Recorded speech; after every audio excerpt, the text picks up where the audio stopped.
you take a little lawn care to your hair there. Yeah, dude. Well, the thing. I was just had like a shorter mullet for a while, and then I was talking to my barber, and he was telling me about this thing where if you get your hair to 8 inches in length, you can donate it. To like it's for kids that have cancer, and if they need a wig or something with real hair. And I was like, well, I haven't seen anything close to 8 inches in my life, so let me know when it gets there. It's getting pretty damn long, dude. Yeah, that's cool. I was there at one point. Kind of all took a shit on me, but you were growing out the hair long. Yeah, I had a mullet for a little while there. Yeah, right after the Marine Corps, I had a mullet or grew one. I need a haircut. I actually going to get one next week, just to clean it up. Though I got to keep the length going because there'll be a kid out there somewhere with Dave's mullet. Are you ready to jump? Yeah. You want to jump right in? What do you got? All right. Well, Ray Sluberski, welcome to the show. Glad to be here, man. Glad to be here. What do you got over there? Busch Light? Keystone. Oh, okay. Mm-hmm. Keystone. We'll take it. We'll take it, dude. For those listening, Nick will not be here for this one. The first one, he couldn't make it. He's got some personal matters he's attending to tonight, so it might get a little intimate on the show, a little one-on-one with Dave and Ray. But good name. Just to give people a quick idea, me and you met probably it would have been 2013 in our first unit in the Marine Corps, 25 Fox Company. Blackheart. That's how I'm able to get a hold of this guy. I think other people probably wouldn't be able to find you. But hey, same number after all these years. Worked out well. Yeah. Just a few upgrades on the phone, but yeah, same number. I'm in service most of the time, but yeah, a lot of times no service. Yeah, and we're going to get into that stuff, but I want to pull back to the beginning of your life. All I know is that you grew up in upstate New York. I don't know many details. I want to know a little bit about that. Like, you never talked much about your family, just people back home, and now you're on pretty much the opposite side of the country. Yeah. So, so what? Take me to the beginning. What was life like? Because people hear New York, they think New York City. That's all people think about. But me, I know you, and I know you are not a city boy. So, well, explain to people about what upstate New York is like as a young man. It's actually great, or it was great. I haven't been back in a little while, but I don't know. I grew up in like Rolling Hills farm country, basically. We had I think our town was like 3,000 people. I don't know if that's big or small compared to where you're at, but a little smaller side. Small. Yeah, just kind of a general country upbringing ish.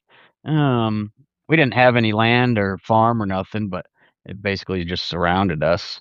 We knew all the farmers and whatnot. You and your friends go mess around on their property? Yeah, we'd go, I didn't really live in a neighborhood per se. There was a street with like 8 houses and a couple friends, but to get to my closest friend, I'd have to bike like a mile and a half. Just to go hang out at his house. And then past that, that's how you got those calves. I remember we had the biggest calves in our section. Yeah, thick legs from the beginning. Oh yeah, no, it was cool. I mean, I thoroughly enjoyed it. Um, just Yeah, grew up a lot of freedom. fishing, hunting. You know, we had a river basically across the street from us. Well, walk through the woods Mhm. or whatnot to get to it, but go fishing down there and kind of do whatever. So, who was really like some of your influences that got you into a lot of that stuff? Was it your parents? Did you have a an uncle, or just older friends like Well, I'd say siblings? mostly my dad. I did have a brother. I had an older brother. He's 3 years older than me, but you know, my dad kind of grew up doing a lot of that stuff, and so we'd just go out in the woods and grew up hunting, shooting BB guns, shooting chipmunks and things like that off the back porch. Um, you know, Yeah, it's a good yeah, time. it's quite a bit different from. I mean, where I grew up was pretty normal neighborhoods. You know that if you were to go out on your back porch and shoot something, somebody would probably call the cops. You know, it wasn't. We didn't have we had the woods. You know, we had trails and stuff like that, but it wasn't. I'm envious of those kind of childhoods where you just kind of were able to roam free and do things like that. Um, Yeah, it was pretty nice. what You know, what pushed you to become a military man? that I don't know. I don't know. I made that decision. I think when I was in like the sixth grade. You know, Yeah. um, I think at first I do remember because a bunch of kids made fun of me. Um, I wanted to be an Army Ranger. I thought that was cool. Uh, I think there was a documentary out on it. You know what it takes to become a Hmm. ranger, or whatever, and their training. I was like, that's what I want to do. And then, so I knew I was going to join then. And then later on, one of my buddies was like, well, we should join the Marine Corps. He didn't end up due to personal matters, but yeah. So then I ended up in the Marine Corps. But yeah, since whatever sixth grade, however old that is, that's Yeah. just kind of wanted to do it. Now I did have two of my uncles were in. One was a Marine, and one was in the Army. Um, but they kind of lived far. They lived in Pennsylvania. They were a little farther away, so I didn't have Oh, quite a an influence from them necessarily. yeah. Maybe just stories here and there from like holiday get-togethers and Yeah, stuff. yeah, a little bit. I don't know how much I could talk about it. I know my uncle. He was in the Marines and he was a radio operator, but I guess from what I've heard, he kind of ended up being a little more high speed and a radio operator for some of the cool guys. Is kind of what I've heard, but I don't know a whole lot. And then I Yeah. think my other uncle was in the army and did what did he do? Like a missile tech or something like that, something with helicopters and Hmm. planes, I think. But Yeah. yeah, That's I kind pretty of just similar knew for that me. and planned on, infantry was the thing, Is there any other job in the Marine Corps? So, I one of the guys I do work for, he's a Vietnam veteran, Marine Corps, and he was motor T. But when I asked him, just talking to him one day, I was like, what job did you have? And he looked so confused, being from the Vietnam era, hmm. and he was like, oh, like diesel mechanic or something. And I was like, oh. He's like, and then I was like, I was in the infantry, and he just gave me this long look, and he was like, all of us were infantry. And I was just like, he, Yeah, he was getting after it. He wasn't fixing many trucks in Vietnam. We'll just say I that. bet. He was telling me some stories, but um, no, dude, That's an interesting upbringing. You ever beat anybody up in high school or anything like that? Any funny fights or something? Um, only one fight, and I kind of feel, it's in the past. So, one kid, and he was making fun of my girlfriend at the time, and I basically didn't quite fight him, but threw him in a chokehold and threw him against the wall, I think. I don't necessarily want to admit it. He might have been a little slow. I don't know how he is nowadays, but Well, a you know. I don't know. We might need to take that out, but take your victories. I don't know. I mean, I think he was fine. But yeah. yeah, no. Um I mean, I don't that was high school was a we had a great time. We had a bigger school. I think Mhm. so my town was 3,000 people. I don't even know what the next town over was, but we were too small to have our own school in the county that we lived in, so they just combined the two. And so it was Rush Henrietta, so the town of Rush and then the town of Henrietta. And so we had like a Mhm. graduating class of 500, I think, which is pretty big compared to town below us, which was the next county, so it was a little different, but I think their graduating class is like 70 or 80 people. So it was one of the Damn. Yeah. That's bigger schools. yeah. Those are small towns. I'm here in you hear I told you South Carolina. It could mean a lot of things, but I'm over in the Greenville area, which we're trying to get more um, off the grid ourselves. But for now, we're Mhm. in the Greenville area, and it's becoming just crazy. Everywhere you look, there's a new neighborhood being built. All these little townhouses crammed in next Oh, to each other, and I we're just bet. trying to get away from it. Traffic's picking up. Um, yeah, it's starting to get crowded, but people like the warmth. A lot of Northerners like you and I have moved down here. I don't. I'm starting to meet like the more people I meet, the more um, they are not like. There's less and less South Carolina locals, that I come Oh, across. I Now bet. it's just people from everywhere else. So it's pretty interesting, but we'll see where we end up. We've talked many different options, but you visited my the co-host of the show, Nick's house up in Yeah. Virginia, and they got a nice spot out there in the woods. We Yeah, actually they were had a pretty visiting them.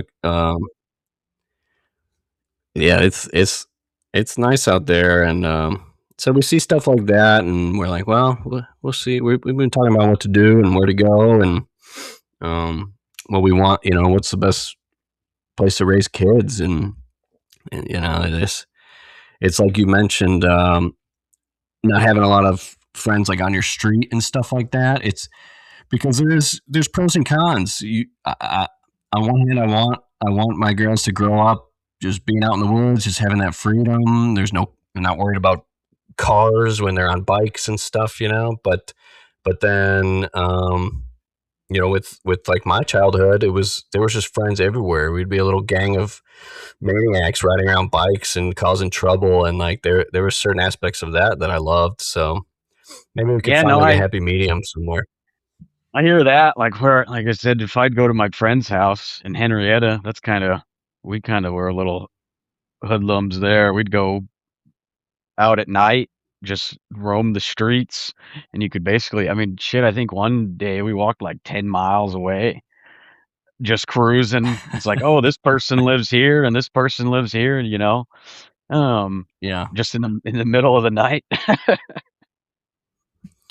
Did you guys do get into have like a destructive phase, like smashing mailboxes, that kind of thing, like or No, I don't think so. I don't think we kind of just cruised around and bullshitted, and we go down to the pond next to his place and shoot frogs with airsoft guns and whatnot. But I don't think can't say I actually have never smashed a mailbox, I'd say. Oh, well, that's good to hear. But we don't. You don't need to tell us how many frogs you took out. That's. I mean, small target.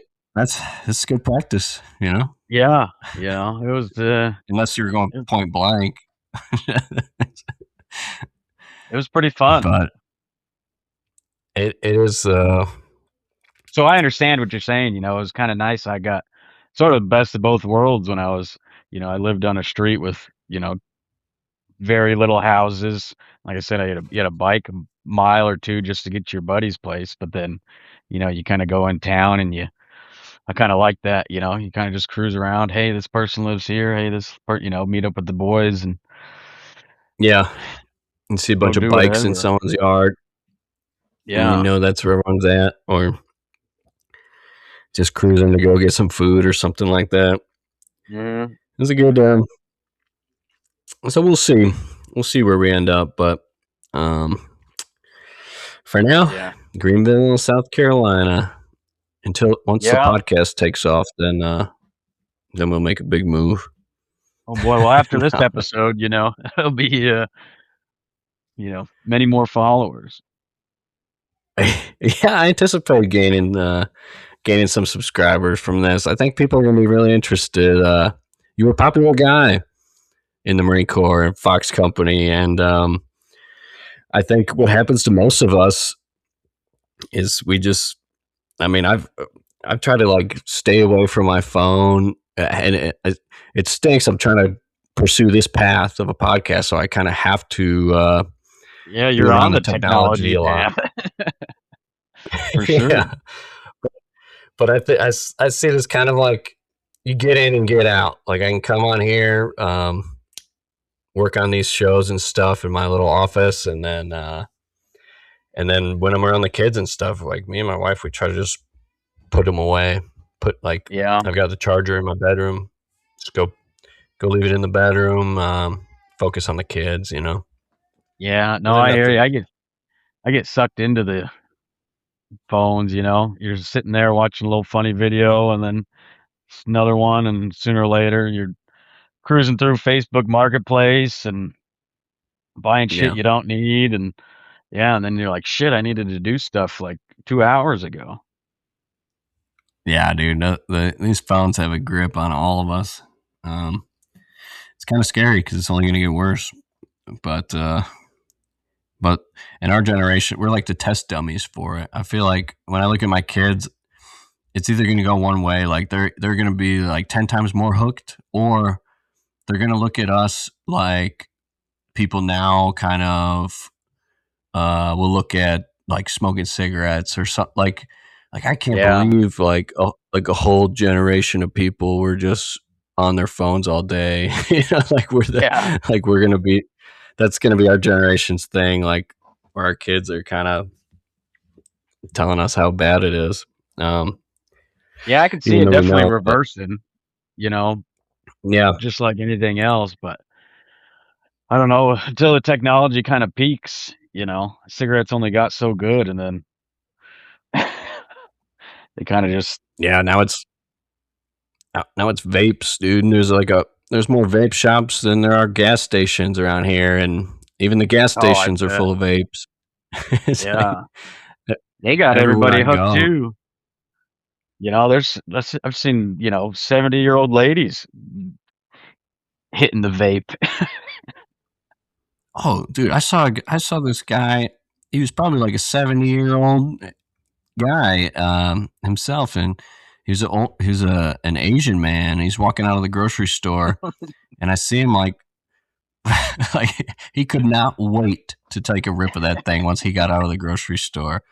And I was just like, man, like when you first glance, you look at an older man like that, and it's like, wow, like such wisdom and probably like very healthy and things like that. But then it's like he just took the biggest pull of that thing as soon as he got out of there with whatever snacks he was buying. Yeah, had to But spit out his little Zen and take a rip.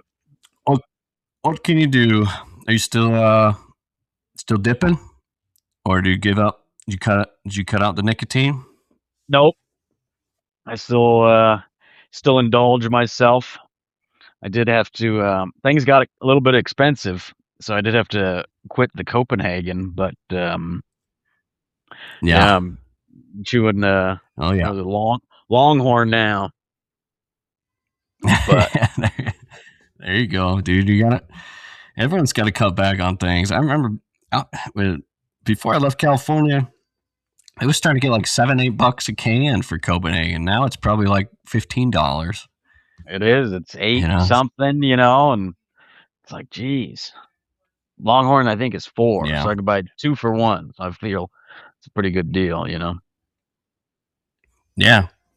Myself, I've fully converted to just the Ooh, a nicotine Rogue. pouches. Ooh, Yeah, I like the yeah. Rogue. It's a mango. I don't know. I feel like I'm weaning off. Like I don't use them as much as I used to. But obviously, that's it's a Yeah. hard thing to break. Still packing them upper deckers there? I mean, I'll do an upper decker with the Rogue? pouch, but you can't even notice. They're so like thin that it doesn't even really show, But Yeah, I feel like that yeah, was always your go-to. yeah, dude. We had another guy on the show, our buddy James Horton, who I think he's a first sergeant now, or at least he got selected. He's still going strong, but he was talking about that in the interview. How he said something like he couldn't recognize me or something because all those years. I mean, dude, that was the Marine Corps. You go on a hike, Yeah. throwing a dip. We'd be out on those Mhm. boat roads. That's the only thing keeping me awake. About half a can of No. Copenhagen and a smack across my face. I know. Yeah, that was a good time though. Yeah, and I want to get into that stuff too. There's some good memories from being on those boat raids. Oh, Um, but so yeah, your buddy convinced you to join the Marines. Then he backed out, so you were stuck heading more. You went Paris Island. yeah. Yep. The true place Marines are made. But yeah, I think I even joined early, right? They quit letting you go to boot camp over the summer. Um, because then I Yeah. guess they said guys were never coming back and finishing high school. But I joined when I was 17, had my Mm. parents sign for me. Um, Wow. and then What were just they? How waited did it they feel out. about it? Um, How did you? I had obviously we had, meetings with the recruiter and whatnot. And my mom was pretty much all about it. It was a little odd, kind of reverse roles. My dad had quite a few more questions and figuring things out. But he's always kind of been, kind of a long game kind of guy, which has helped me out. Um, Even now after the Marine Corps, but it's like, what's it like getting Yeah. out? Benefits, stuff like that. Um, but yeah, my mom was kind of for it. Obviously her 2 brothers um Mm-hmm. serve, and so it wasn't too hard to convince them. But yeah, Yeah. I finished high school and ended up I told them I could pick when I wanted to leave because there wasn't nothing crazy going on. So I was like, well, I'll go at the end of summer. I'll have my senior Mm-hmm. year summer to hang out and mess around, and then One I think last yeah, ride. yeah, we left in September. September, you Okay. know, 2012. Yeah. That's similar to how it lined up for me. I was right at the end of August, like right at the end of the summer, Hmm. headed in. But for me, it was West Coast. I was San Diego Marine. Yeah, um, but that's awesome, man. Proud parents send their boy off to become a man. And yeah, what talk me through boot camp a little bit. Was there anything notable? I know, like the thing for us of course, especially when we were like, once you hit the fleet and everything, it was always like, oh, you guys are telling boot camp stories, like it's fucking lame. But doing a lot of these interviews with people, some of those stories end up being the best ones still to this day. Like, Yeah. and people that haven't been there, really, find it interesting. I remember we had this like family trip we went on, and everyone was in the pool, like, my aunts, uncles, cousins, like, and somebody had asked me something about like what you have to do for swimming in the Marines. So I was talking about like the basic the swim call at boot camp. You jump off the platform and all the little things you have to do, Float and and tread water and then swim across the pool, yeah, I think is all it is. Yeah. yeah, just showing that you can stay afloat and whatnot. Is you simulate jumping off a ship, and just talking about a couple of those things.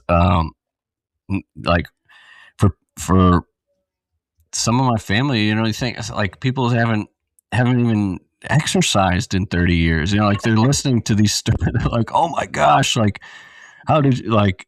I could never do that, and I was like, what? Like I don't even. It's like I forgot Yeah. about all this stuff. I had just talked about it because someone had asked me a question, but yeah, I don't know No. anything.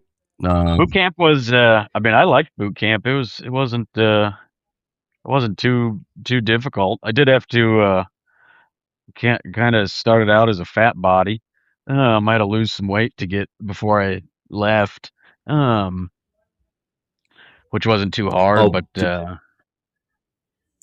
like huh? during that summer, Yeah, the summer yeah. before you left. I was always on that borderline of what's being a shorter statue, you know. Um I'm right there with you, brother. I was but I had to yeah, tap and then out like every time. I know. And I was doubling up on socks just to get a little bit of extra height, get that extra 5 pounds or whatever it was. But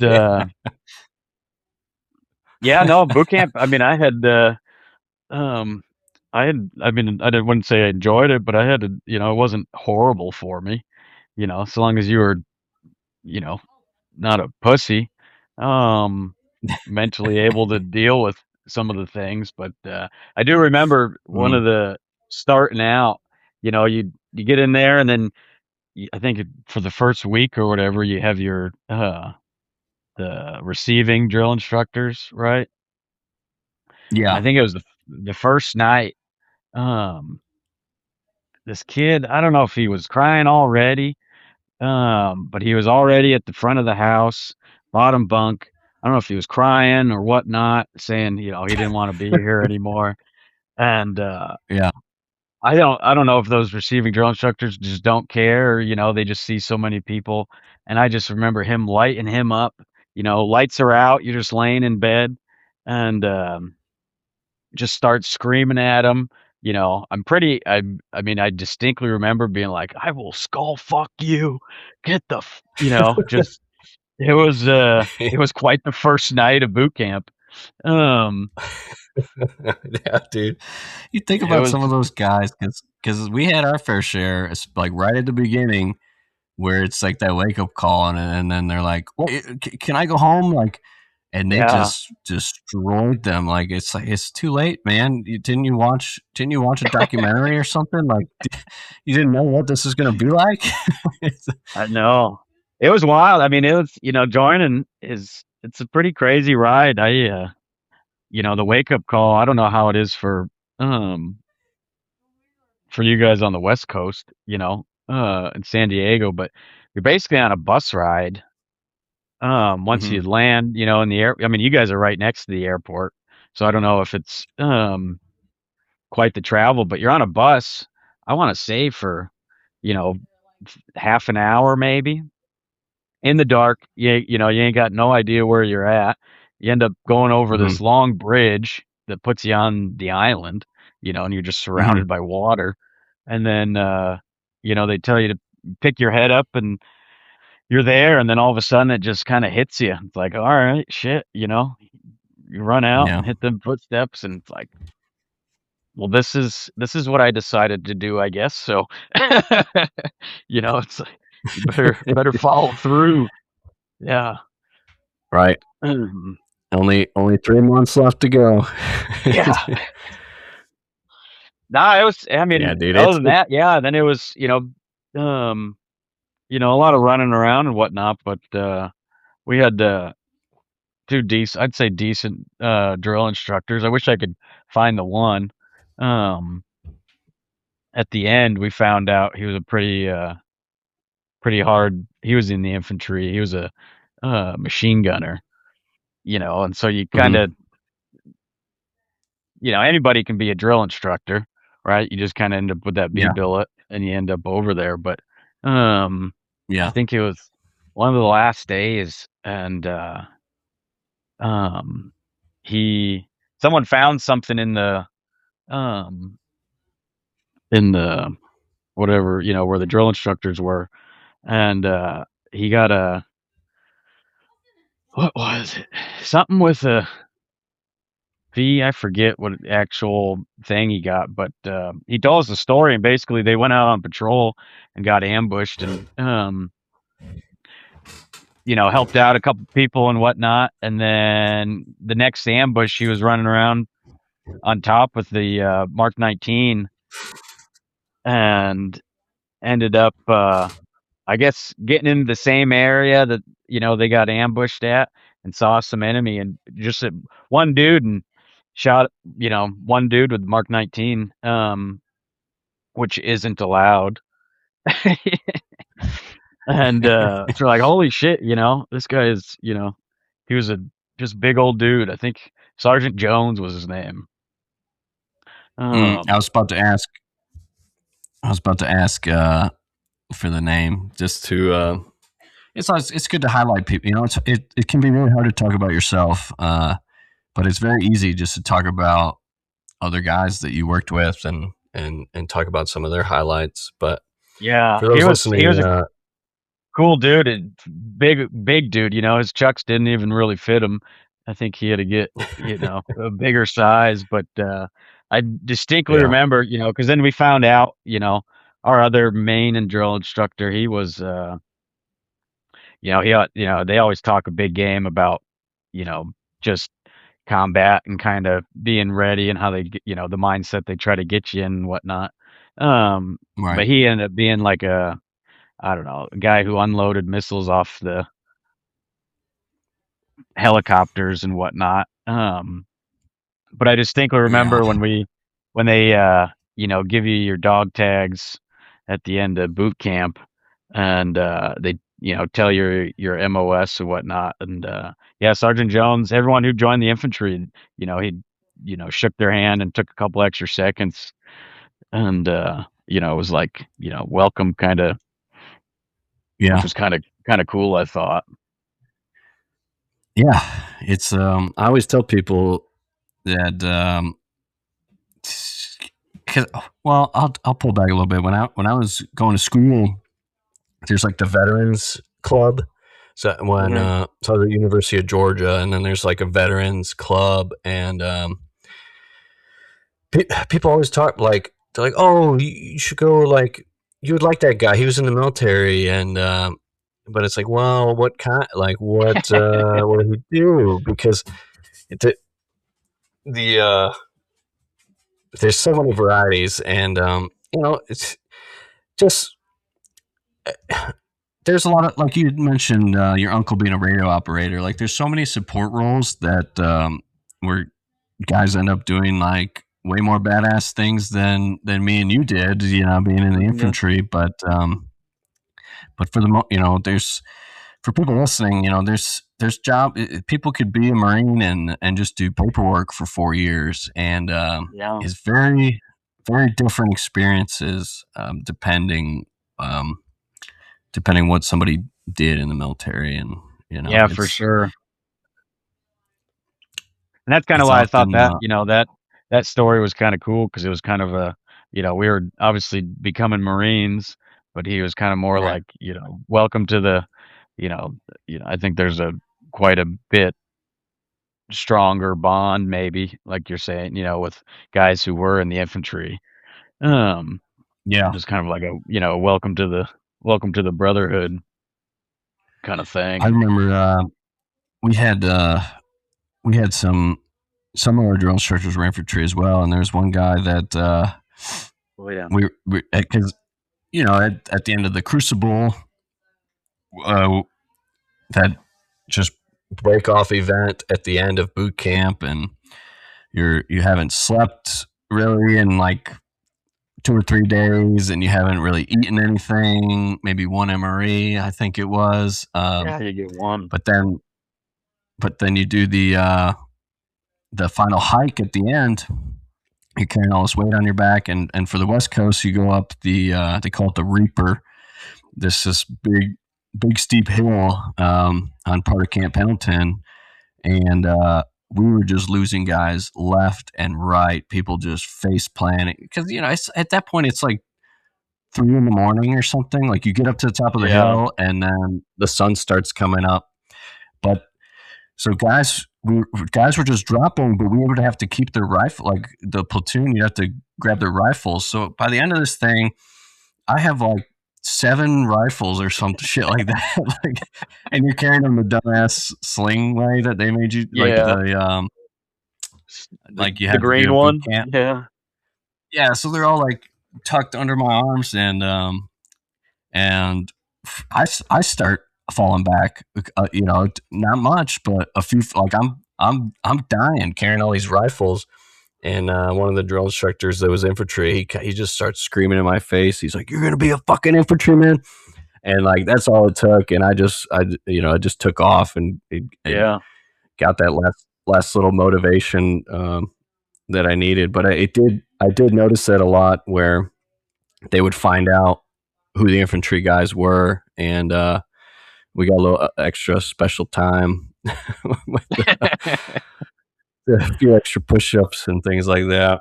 But that's awesome, dude. Boot camp was. I think the world would be a better place if everybody went through it, because, like you said, those are 18, 19-year old. I mean, some of those guys are in their mid-20s and they're sitting there crying Yeah. because it's just It's crazy. It's crazy when you watch I don't know if you want to call them grown men, but see a guy, pee his pants online just 'cause oh, he couldn't wake up early enough to hit the head, before lights and dude, that's a factor that nobody talks about that much, of like how many people would piss themselves because you can't just raise. It's not like you're in school and you raise your hand and go to the bathroom. It's like no, if you try to go to the bathroom during like one of those classes or something, they would take you outside and fuck you up, like kicking sand in your face. And by the end of the day, it's like the guy just pissed himself. Like they're like, yeah. okay, you can go use the head now. The head, for those listening, I'm gonna have to keep. We're gonna get into some of the military lingo, and people will listen that weren't from the military, but they would call the head is the bathroom. Basically, you have to request to make a head call, and they didn't like that very much. They you're Yeah. supposed to go when they told you to go, and if you missed your chance or you drink a little too much water, you were out of luck, dude. I know for me, I'm allergic to penicillin, so when everyone would go get the shot, you get a penicillin shot in your ass The old during peanut boot butter camp. shot. Hmm. Yeah, they, I don't I don't know why they call it that, but we can look it up maybe. Or maybe if I had Thick. an assistant, you know? Yeah. It's thick. It's not like I'm pretty sure Oh, because it's not a very, non-viscous kind of substance. That's why shit. I remember we took ours yeah, and then they make you sit down crisscross applesauce and you're like rolling around on your ass trying to work it in. Yeah. yeah, dude. I just remember everyone's ass being so sore, but I didn't have to do it because I'm allergic. So they gave me like these pills. That's like it's like another antibiotic. Um, That's just a different method. But the side effect of these pills was intense diarrhea. And I ended up, dude, I ended up like hiding. I might have flushed them or something. I ended up hiding them, or like I didn't take all the pills I was supposed. Because you know how like you get a little medicine thing if you need it. Like guys will get pink eye or something. And it's like you just kind of keep Yeah. that in your little locker or whatever, foot locker. And but I took the pills once, and then they had us out there doing drill practice Mm-hmm. for a couple hours, or I mean, it felt like an eternity. But I was so close to shitting my pants, and it was dude, like my stomach was so messed up. Standing there trying to do all these drill movements, snapping the rifle around, and like my cheeks are just clenched. Go And ahead. other people had already asked to go to the like requested to use the bathroom, and I just see them getting basically like dragged out of the I knocked over my water bottle, but they're like dragged out of the formation, and it's like, oh, you want to go to the bathroom, and they're just getting sand kicked. So I'm like, I'm not gonna ask, and by the grace of God, like we finished, and they were whatever they used to say, they're like, all right, yeah, like go make a head call, and everyone runs in there, and I just like sprinted for the toilet, and I'll never forget that though, because that was it was a nightmare scenario. Oh, that'd be But I made it miserable. out clean. Mm-hmm. Yeah, screw those pills, man. I never did my full antibiotic dose, but I ended up okay, I think. For the I'll most find out if part, I I got think. some weird disease later. Yeah. Yeah. But so that, dude, you earn the title, and that was such a good moment for us. We got like really rushed through.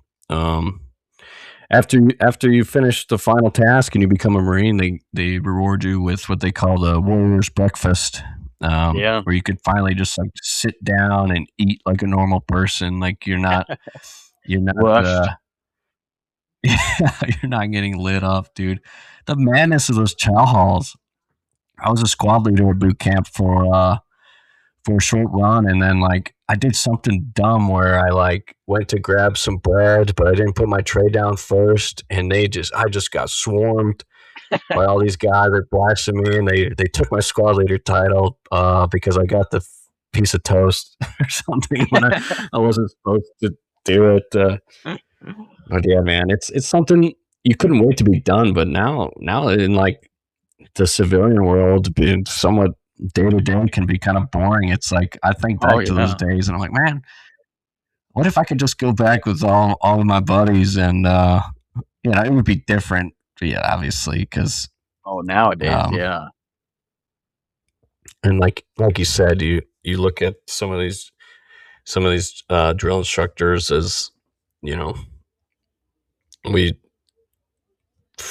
in certain ways like you end up surpassing them, and so they wouldn't be intimidating anymore.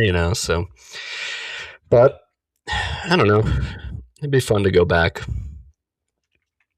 Yeah, I mean, shit, I think I remember like closer to the end, you're in those classes and you're just sitting there and falling asleep and which will get you in trouble and then you're just like a couple kids get caught falling asleep so they take them outside to go slay them and you're just like, well, fuck it, I'll go, just to kind of wake up and Yeah, yeah. so That I think is that. nowadays it'd be like if we went back after we were Marines just to go do boot camp again, it'd be a whole nother ball game.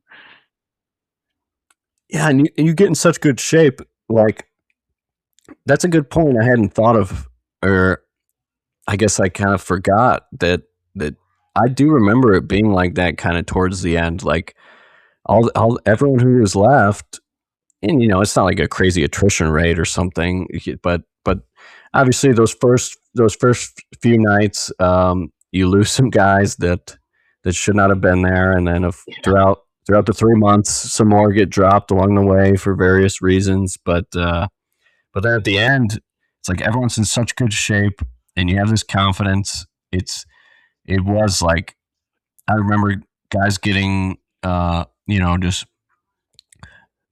push-ups and all that stuff like up in the front of the squad bay, and other like I think I did it at one point too. Like we would just go up there and start getting slayed with them because it was like, oh, Yeah.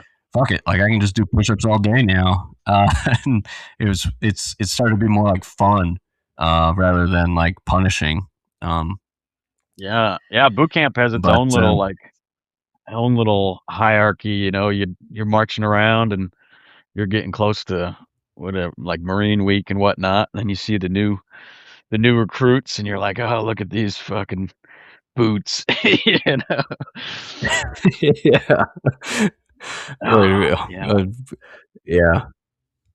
And I'd then tell. like you you're you're standing by like another platoon at like getting trying to wait in line for food or something, and they're like whispering like, "What's it like? What's it? What you know? Yeah. What's range week like? Like, is it hard to pass?" And everyone's like so Yeah. desperate.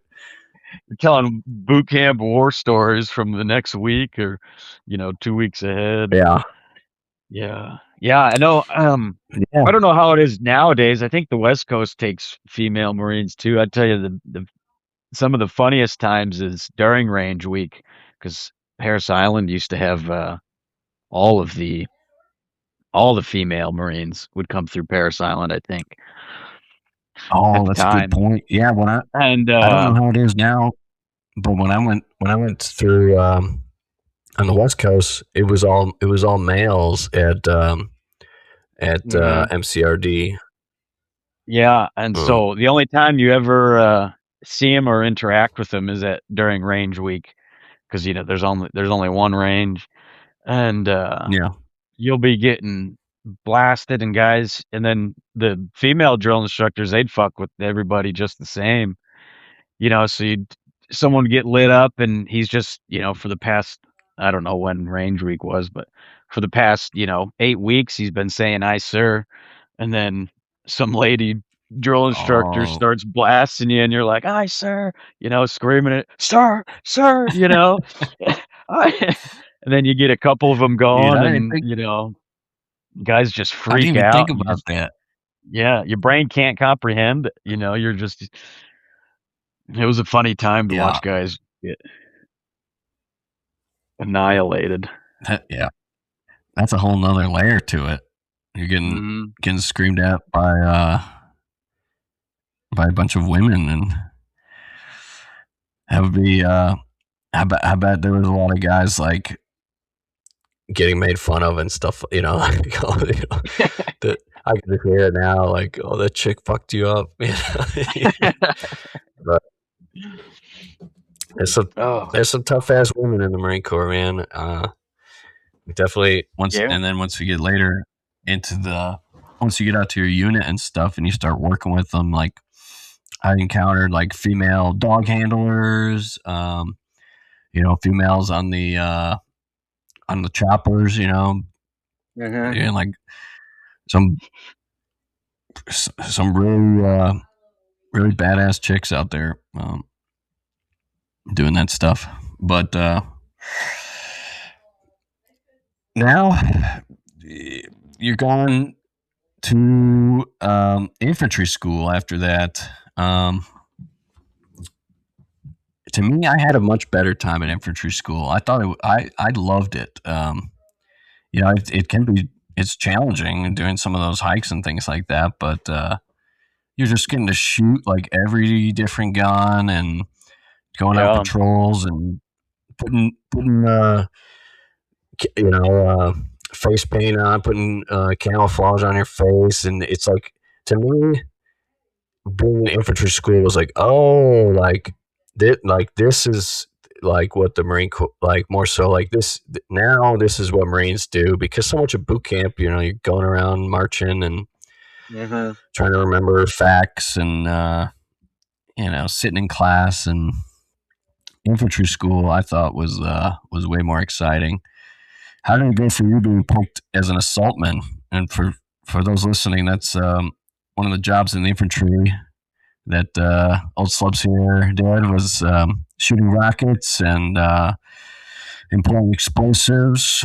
Um, and they try to take people for that job The smarter who, one.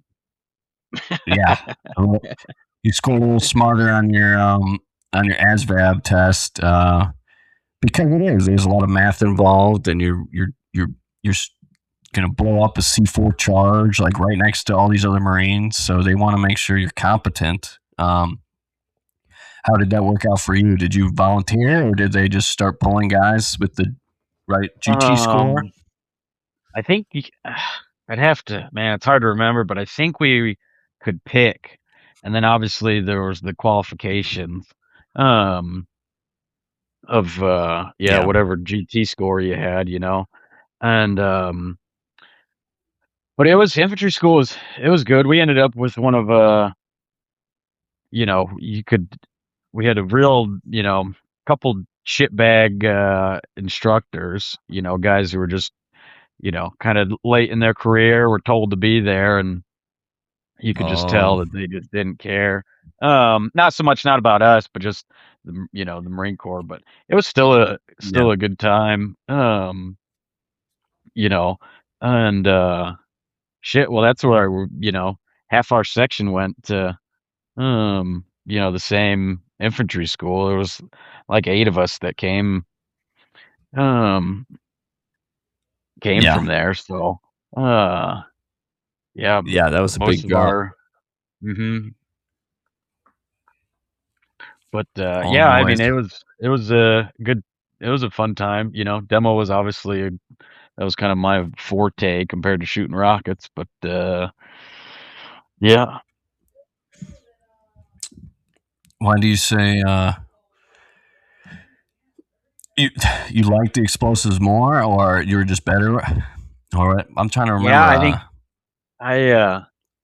I don't know I how don't recall you many. being bad with rockets or anything, but I don't know. I think I just ended up, uh, we had some, a couple shooters that we'd always just give them the rocket, and mm, then I just did kind of demo with old Corporal Boker. Um, yeah, but yeah, dude. yeah, I'd say one story from infantry school. I remember, I think it was one of our last things, but and I mean, obviously this is in, what is it, North Carolina, and probably one of the coldest nights I've ever been, and I'd live in the mountains and um whatnot, but me and Simler were in a fighting hole, and together, and it just started pissing down rain on us. And for whatever reason, our instructor told us not to dig a hole. Um, we didn't need to dig a hole, fighting hole, for whatever reason. I don't know. We were on the one, on the uh, end of the defense, and Hmm. our hole filled up, with rainwater. Our hole filled up, and we were like, "Fuck Oh, this!" And ran back like 10 yards, found this tree, and we basically just cuddled up next to each other with a fucking poncho over us. Colder than shit, didn't sleep.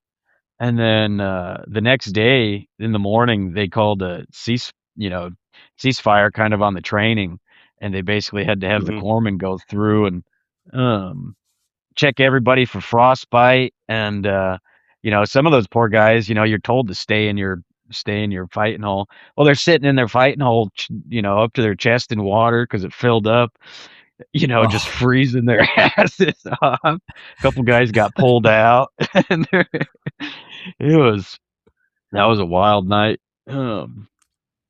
Yeah. yeah, dude. Some of that stuff can be brutal when you have no control where you go. Like if you were just out hunting or camping or something, you'd be like, well, it's raining. Maybe we should go under the trees, or maybe we should go Yeah. to here. Like, in the military, you just got to sit there and take it. And Mhm. before I joined, or it might have been like in boot camp or something, but someone had talked to us about like, um, you will like this will be the hottest, like your time, especially in the infantry, is like the time at some point, like you will be hotter than you've ever been, and you will be colder than you've ever been. That is the truth. And it holds up. It still holds up to this day. Even here in South Carolina, it gets pretty damn hot and humid, but nothing nothing like old 29 Palms or anything like that. Even Pendleton would get so hot, and then you're hiking through those hills and stuff, and guys are getting thermometers shoved in their ass because they pass out. it's it's pretty brutal. But yeah, we could jump forward old 25 Fox Company, and this is when things really got fun for us. When we had a crazy group of guys.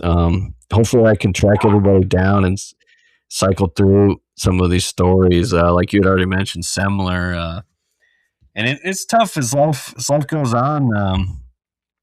Everyone talks less and less, but that's why I love doing the podcast, because even if nobody listens, it's an excuse for us to sit here and reflect and just remember these things and preserve some of the memories on the internet. These videos will outlive us. I think about my daughters right now that maybe when in 30 years, when they're my age, they'll find like Dad's old YouTube channel, and then they can get to know all the people that we met over the years. But there's a notable figure that is, very, very well known on the internet, named David Goggins, and he always has these videos running around and shouting, "Who's going to carry the boats?" And whenever I see those, of course, like I think of you, and I think of I think of all the other guys who carried the boats, and I want to reply to his videos and be like, "Oh, I know, it's Slubs. Slubs will carry the boats." Because we've gotten such a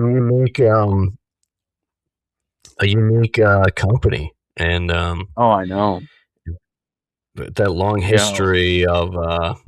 I wish old Jordan Jones was here, because he really was into the and taught us about the history of the Raiders, and going back to World War II, where these guys would just take these shitty little boats, basically crash into an island, and then go kill a bunch of Japanese soldiers, in the dead of night, these raids, and then hope to get out of there, Yeah, hope they could find their boat when it's all done, and so and the reason I bring that up is just to kind of give the listeners an idea of where this stuff comes from, and the Marine Corps still has these small boat companies that they train in case there's a mission that comes up where it could be needed. But being out on those Zodiacs, inflatable boats,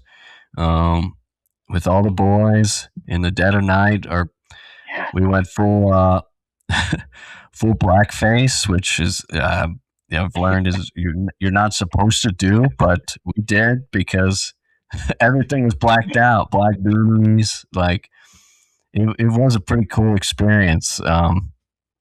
And I want to reflect on some of it. Go lay down. I want to reflect on some of that with you. You were the chief. You were the chief coxswain. That was a wild time. The word coxswain being the driver of the boat, the guide of the boat, you're the captain basically of your small watercraft with about 6? We'd have 6 to 8 guys in those boats, cruising around the Pacific Ocean. Yeah, in the middle of it. It was crazy, dude. I wanted to pull up. I have an old laptop somewhere with a bunch of like GoPro videos and stuff, but I just couldn't get it. I couldn't You know You what I couldn't get. found the other day? I don't know where I had it downloaded or what. I think it was on my phone, but it was tucked away. I think it was a video that um Gunny Baker made. I think he was running a GoPro or something, but I'll have to see if I can't send it to you. It's like 3 minutes long, but it's a Mhm. Fox company, just some of our training and running around and being out there. It's kind of cool to look back on. I was like, oh shit, yeah. That was us. Yeah, he's one I want to track down as well because he would be really fun to talk to. Now that everyone's out, and I'm sure he would love to go down memory lane, even just from his time before Fox Company. I know he had a long, interesting career, but going back to you guys all flew out. You fly out to Camp Pendleton, a group of 8 guys. You guys got to the platoon or the section, I should say, like definitely before me, probably a few months even before, or at least a couple months before me. What was it like for you guys all checking in? What are some early memories when you first got to San Mateo? Oh, Did you guys get um, fucked up right away that first night? no, we landed on a. Did we land on a 72 or a 96? I think it was like middle of Oh, February, so I don't know if it was President's. I don't know what it was, but some some holiday weekend, so nobody was really there. yeah. So there wasn't a few people there, so we hit the basketball courts and checked in. And it was like, all right, these people here, and then pretty much all of us went to, except for I think one or two guys from our um infantry school. We all ended up in Fox. It was the Saltmans, and yeah, it was kind of like there was a few people around that kind of just told us to fuck off, and um, I don't think we got messed with too much. Um, so that was kind of a little, not too bad, but yeah, the first weekend we didn't really know what to do, and we hit the fleet, and then we were on the 72 too. Yeah, Um, and yeah, go it to the was a go to the PX and get some decorations for your room. yeah, and then they made room pairings, and I ended up being stuck with old Sawyer's. Oh Um, yeah, dude. that fucking guy. Yeah, that guy. I mean, I don't even care if we talk about him. Like, I mean, one, he'll probably never find this, but also he was just like he just didn't we figure out that he? It seemed like he kind of like cheated the system. Like he got Dude, he did. He conned it. He was older, and I don't know if he had what he knew, but I think one day we were getting hazed, or maybe, well, it would maybe not. We were just PTing, yeah. Um, but yeah, I think he said he hurt his back or some shit, and then just took the whole medical process to the end and got out and disability and all that, and never did a damn thing. Yeah, that was a wild one. He was probably in the Marine Corps for like 6 months, if or Yeah. maybe a little more than that. But Well, I think there till he didn't obviously didn't go on our first deployment, but I think he was there when we deployed, and then we came back and he was gone. But yeah, dude, yeah, that's unfortunately people do it. Um, find out, they read some forum online that people are all talking about how to get medically dropped from the military, and he was one of them that you know he was he had no quarrels with it. Like anyone else would be like heartbroken. Like you meet all these guys, they're about to deploy for the first time, and he was just like, that's what he wanted. Yeah. Yeah. Whether he hurt himself or not, I don't know. I'm sure being a little overweight and just sucking down, Ramon's burritos probably didn't help his back much, but Yeah, yeah. that's something I miss for sure. Southern California, Mexican food. To me, that was the best. I mean, unless you hop the border and go to Mexico itself, like that was the best place to get Oh, burritos yeah, and stuff.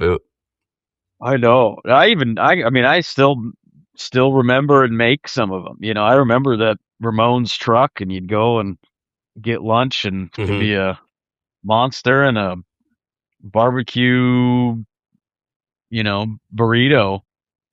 I still try to recreate them. God, they were just so good at the time. I'm Yeah, sure they probably, don't actually taste like shit, but um, you get back and from some bullshit, where train until you can't hit the chow hall and all you got is either Domino's or burritos, and yeah, yeah, dude, we loved it though. I remember on their menu they had a burrito. It was called Dave's California. yeah, It was a California burrito in like just a little different style. And for I don't know who the other Dave was that they named it after, but I would just it was called that before I got there, so it wasn't after me. So I would get it. I would get that every time, dude. Dave's California burrito. Gosh, I could probably eat like at least two of those right now. That would yeah. be that would be the Be- shit. But I don't know. But what do you think? Talk through some experiences from being there. Is there any like things that I might not remember? It's I don't have we don't do these podcasts like total on the rails with like pre-planned interview questions and stuff. We try to just like take it as it goes and take a yeah. chance to go down memory lane. Oh shit. Well, I mean, I don't know. I don't have the greatest memory. I don't know what that's from, or too much drinking or whatnot, but Too many there's rackets always and yeah, yeah, drinking. too much C4, but yeah, I mean, Yeah, when we hit the fleet, I mean, I just remembered, um, you know, it was kind of weird. We had such a big group, and well, we had just the three senior, well, four in the beginning. But I just, it was like we'd go and train and PT, and then just basically sit in the whatever, what was that, the like the like the fucking little it common wasn't the room. laundry room, but yeah, and just do stupid ass math problems and um, you know, enough C4 to blow up the world and deck core to wrap around the earth and stupid things. I think it helped, Yeah, looking later on the line, but yeah, I yeah. just remembered, I was like, this is kind of stupid, but we didn't know any better, and I remember just always trying not to fall asleep. Like we do those long form like math. And what we're talking about is the equations that you would do for placing explosives. Figure out how far you could stand or how close you could stand to it without getting hurt and things like that. And I remember having to do no calculators for a lot of yeah, it. And like fucking long division on thousands of stupid numbers. It's like, boy, that was, yeah, it would take forever. And you'd be so tired because you already spent all day running around, running up hills and stuff. And then you're sitting there trying to crunch a bunch of numbers. But yeah, dude, I yeah. would get I remember, what did we always did a bunch of ruck runs, and then I feel like anytime we went with old Corporal Boker, he always made us do those um, where it's like you got to put water in your mouth and Yeah, then I was telling my run wife about without that swallowing. recently. Yeah, that's like So you would, and then he'd take off running. So you're forced, you got to breathe through your nose only while you're like running at a full sprint with a mouthful of water. And then if anybody swallowed it, there was whatever kind of punishment. And that's, that's when we lost, old sword. Like yeah. after so many weeks of like, we would do some pretty rigorous, PTs with Boker, and he put a lot of time into us, a lot of effort. I thought he was a really good squad leader. He really cared, Oh yeah. and we all got in incredible shape, and we all got really good at doing math, and I was grateful for it, especially later. Going to other units and stuff, and just having a good baseline from him as a squad leader was really useful. Yeah, no, I think we I definitely can't had remember. quite the, first our boot year was, I'd say, I hear horror stories of some people, but I think we had some, stand up, Boker and Dwayne and Dyer, some pretty spot on seniors um Yeah, for our yeah, section. we had a good section because of them, and you're right. I saw it big in 29 Palms where it was a lot of you know straight up hazy. Not much rhyme or reason to the punishments, and um, so yeah, looking back, I was grateful that like we got fucked up a lot. Um, and I don't mean the drinking kind. I mean the suffering kind of fucked up. And well, we did the drinking kind a lot as well. But I think a lot of uh, that's why we got fucked up. yeah, yeah, I don't know. Do you remember yeah. that do you remember the big party we had the one night that really kind of it was in similar than Moody's room.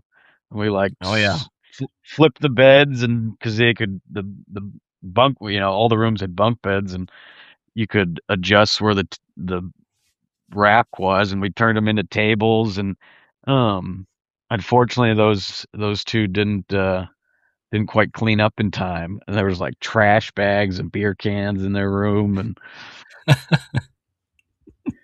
yeah, we got fucked up after that. yeah. I remember that. Um,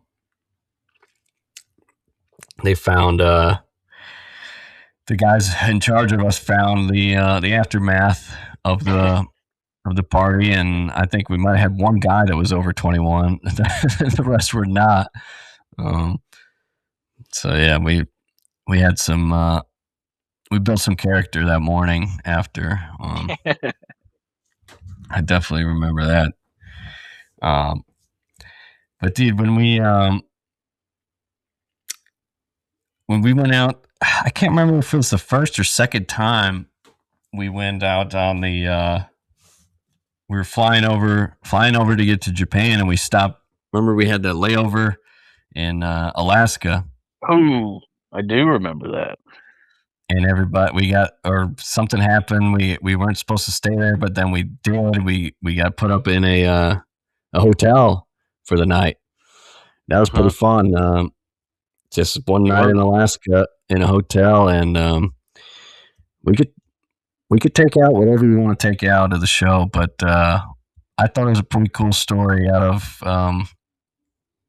what Was that our first at least deployment? I think if I I know where don't you're going. I don't remember. I don't remember if it was the first or second one, I but think so, because I think we were still boots, and we were kind of getting told what to, you know. I think that was our first deployment. I'm pretty it, sure. it, it, very, it very well might have been. But let's say how what would you say? Probably 150 guys at least, maybe more than that, are all in this hotel. All these Marines are in this hotel, and we're not allowed to go do anything. We can't leave because we're all in our, um, utilities and or camis, as we would call it, and so you can't leave Yeah. the hotel. And there was one man out of 150 that had a visitor, had a lady come to I his did. room. I did. Do you want to share? Yeah, I Do you think want to I share? got on, um I think we hit the hotel and got on the internet, and this was, like I said, I think it was our first deployment, and this was when the old Tinder was prime back in those days, and Yeah. I just started First song. swiping right. Yeah, and then I ended up. I think I was the my fastest turnaround off Tinder. From match to balls deep was I think like 4 hours. Um, I think You must have a way with words. yeah, she was like, yeah, told me she had to take a shower, and then she, you know, came over to the hotel room. Um, I just, I remember, yeah, I remember that gal. She had a Dude, there's a weird camel tattoo on her thigh. It was like this shitty tattoo, and like, what's up with the camel? But yeah, yeah, yeah. That's I don't know. a legendary move. Yeah. Well, it could have been legendary if we would have stayed. I don't know. I don't know who was sitting at the dinner table that night. So obviously things happened, and uh, she left, and we didn't know if we were going to stay another night because for whatever reason we were there, and mhm. I was like, well, you want to come back? And then she's like, well, if you guys stay, I was like, what did you ever entertain, more than one dude? And she's like, well, who with? And I remember sending her a picture of um a bunch of us sitting at the dinner table, because we were eating chow that for the evening from the hotel, and she We was might have. she was down. Oh wow, dude. We might have Yeah, she to. was. We might have to. Don't name any names. Some of these guys are, uh, No, yeah, Catholic. I mean, it was, I can't remember even who was sitting at the table, but, yeah, for, spark notes of it, she was looking for the train, you know, and, unfortunately, we did not stay another night. I think we left the next day, but, yeah, that's a story I will always remember. Yeah, and That now it's time in preserved in Alaska. history. What Now it's is? preserved in the internet forever. Like it was, and everyone's started finding out about it, and it is pretty funny. And then you had to break her heart. You had to say, "I gotta go. Yeah. I gotta go to Japan." I got to do my duty. She did hers, and off we went. Yeah, that's hilarious, dude. And old Yeah. and off to old Okinawa, Japan, and uh, uh, for the listeners, while we were out there, we would go out on these at all times.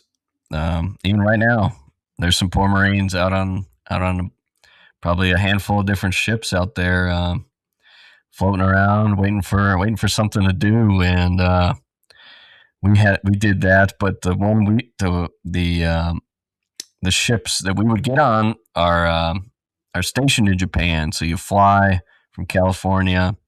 We had that layover in Alaska, and then you fly out to Japan, and then you get on the boat once you get there.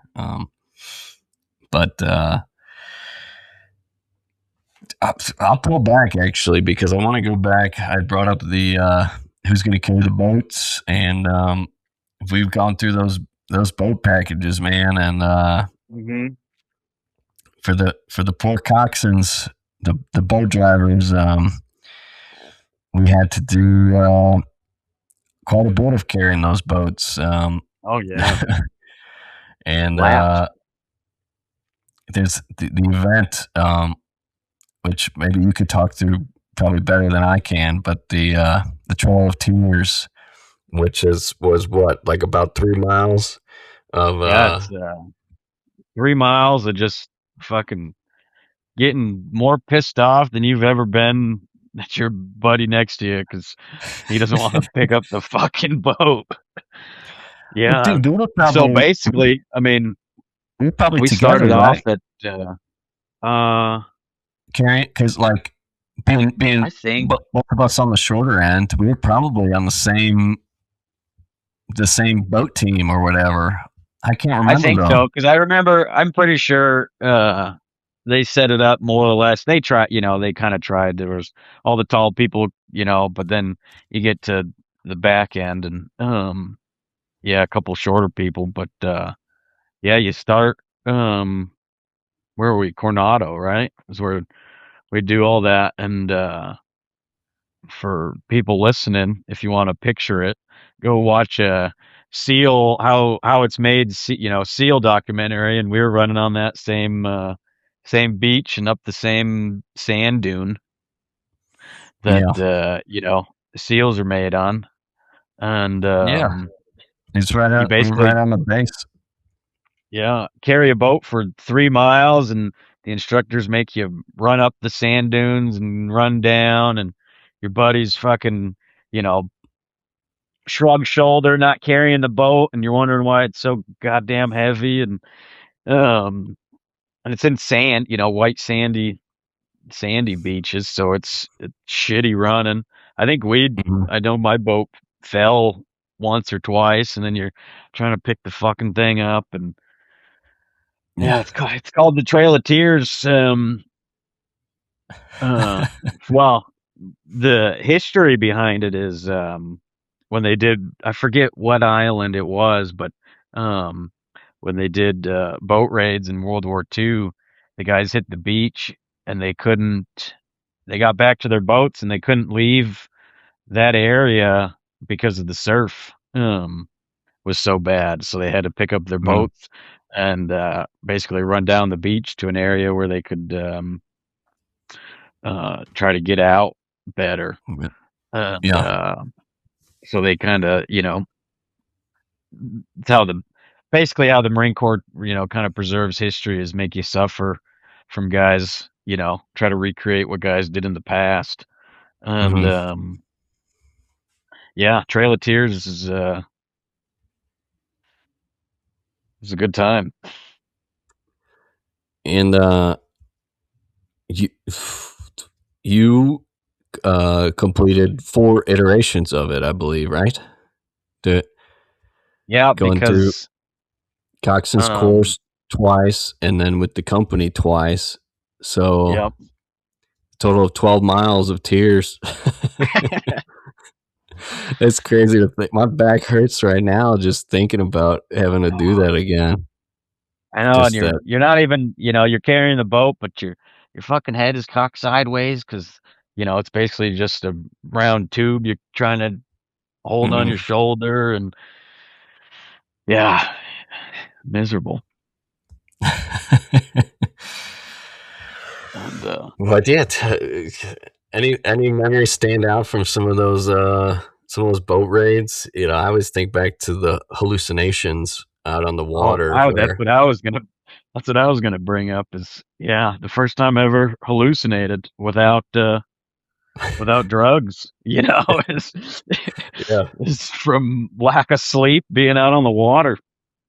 Yeah, That was that was a trip, dude. I would like I would swear there was like a giant ship like coming at us, and then you like smack yourself around a little bit, and it's like there's nothing there. It's just open yeah, ocean. It's like yeah, 'cause it's a crazy thing when it's that dark out, and your mind and your eyes can just play tricks on you, and your hand is numb from just squeezing down the throttle.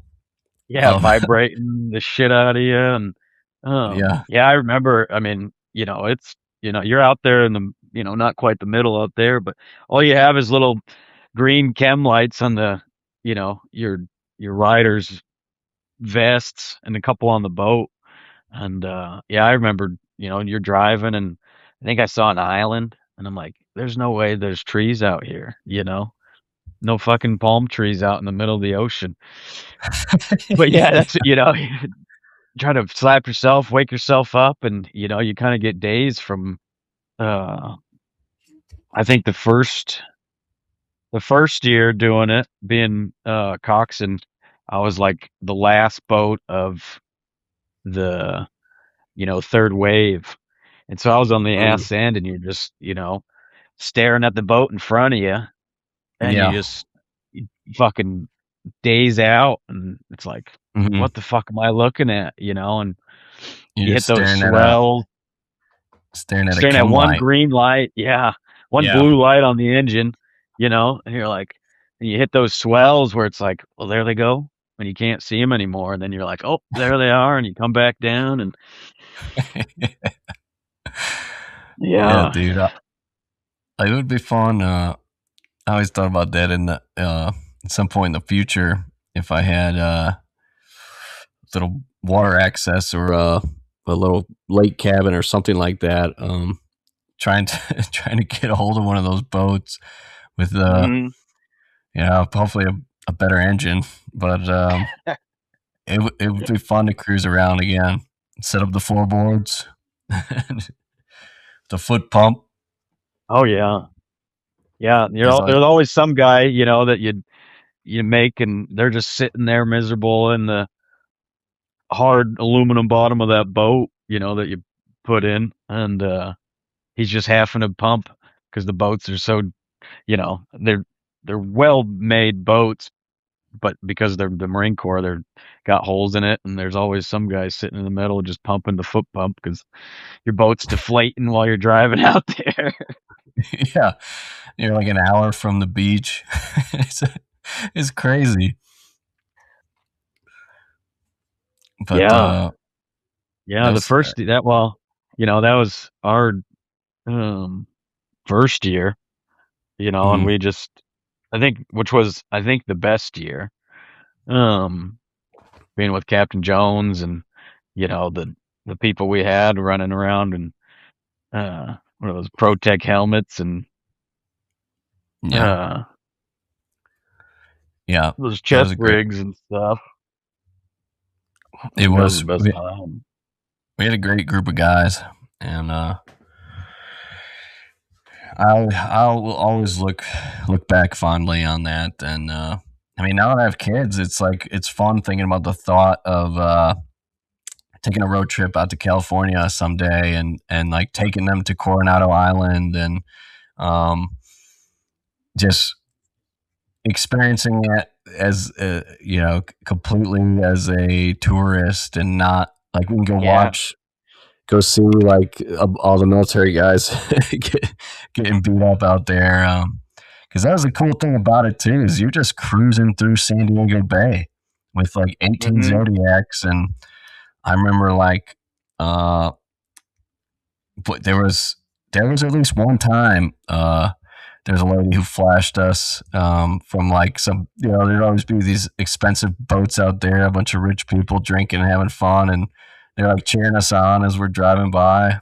um, I do it's remember cool. that. I remember, if I remember correctly, I remember they thought we were SEALs.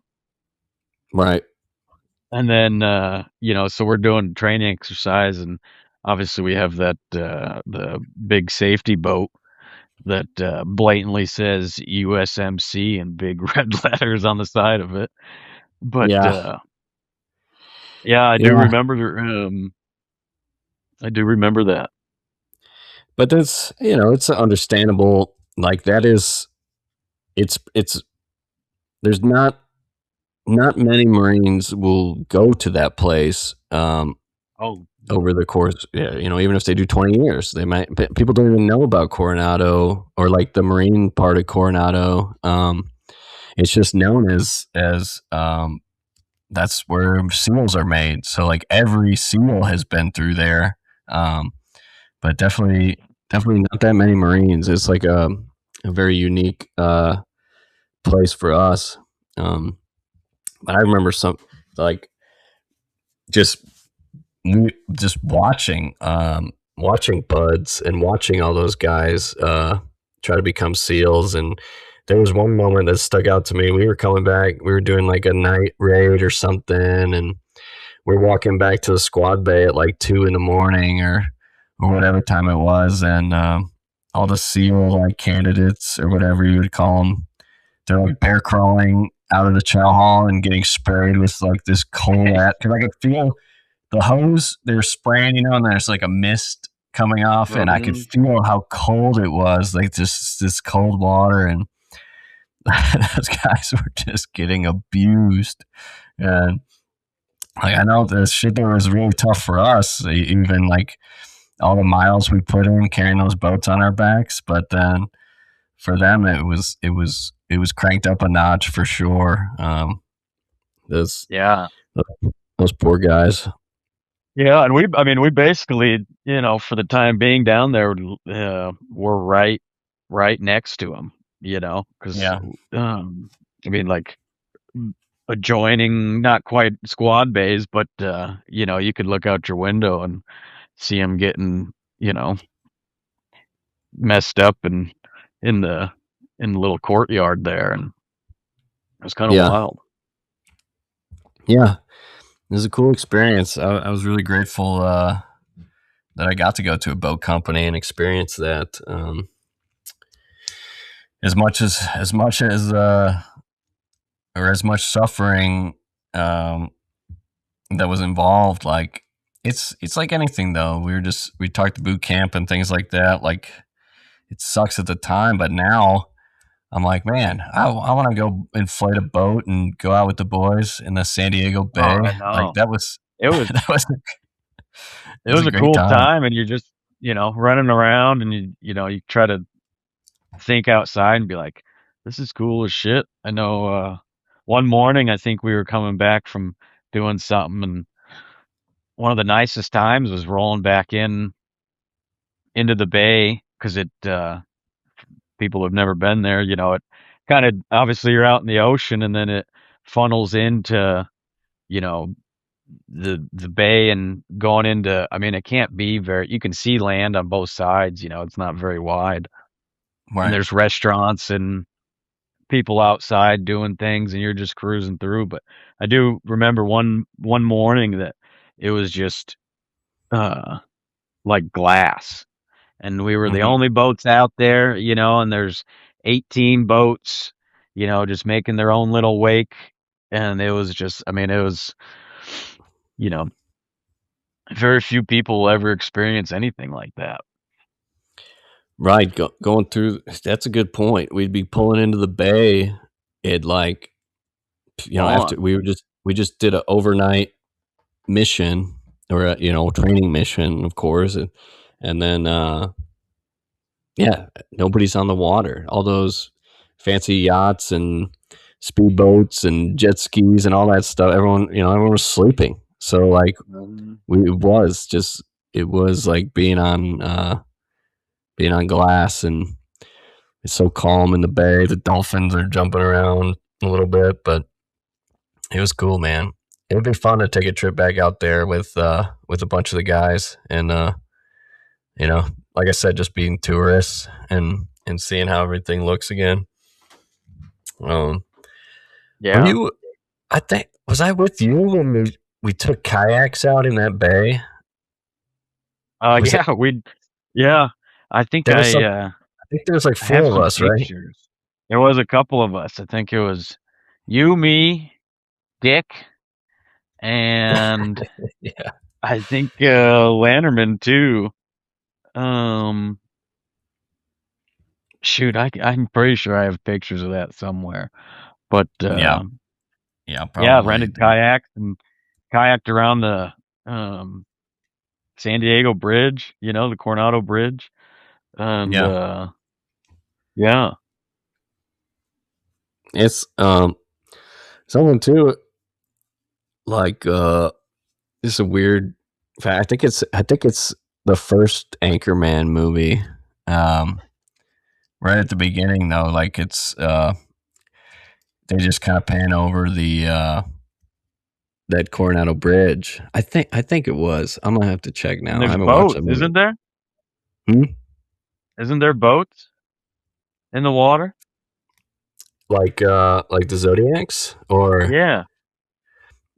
I don't know about that. I don't know. Now I'm gonna want to go back and watch it. But I just remember like watching that movie and being like, oh, like I was in a kayak like right under that bridge and just messing around with the guys. Like it was Mhm. that was fun, dude. That was a fun place, and because yeah, we would get the weekends off, so we could go do whatever around San Diego and stuff like that. Yeah, I Eat. remember there was a pizza place that had giant pizza, and then I think I think it was down there. I tried doing they got a burger challenge. It's like a 2-pound burger and a pound of fries, and if you eat it all, you'd uh, get the meal for free. I didn't quite finish it, but yeah, it was fun time down. A little different than being on Pendleton, and Yeah, you get to hang out down there, and so long as you're back in time and run around on base and get back, it was fun.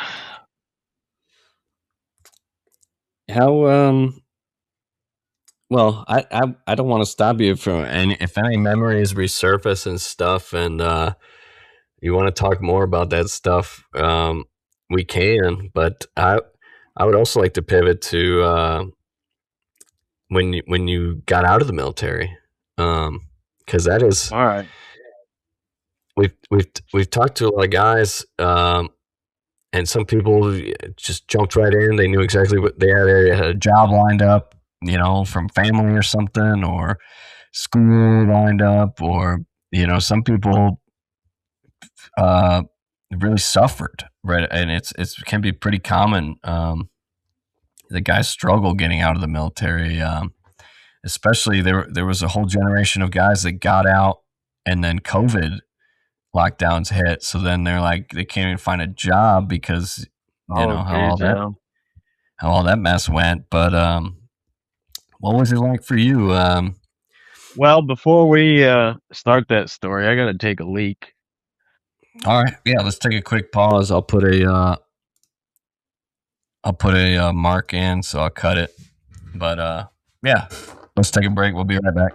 Just give me a second here. I gotta warm up the old place.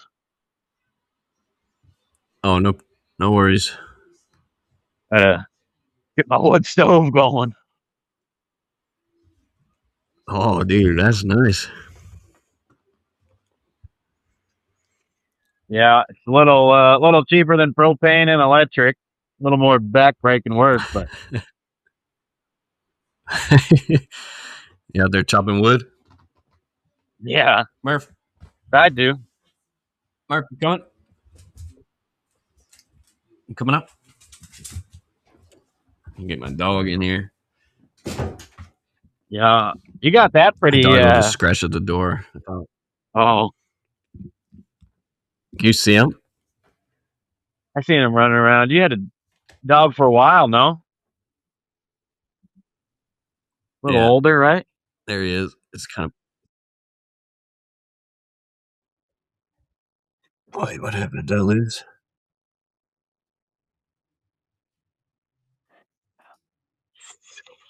All right, there we go.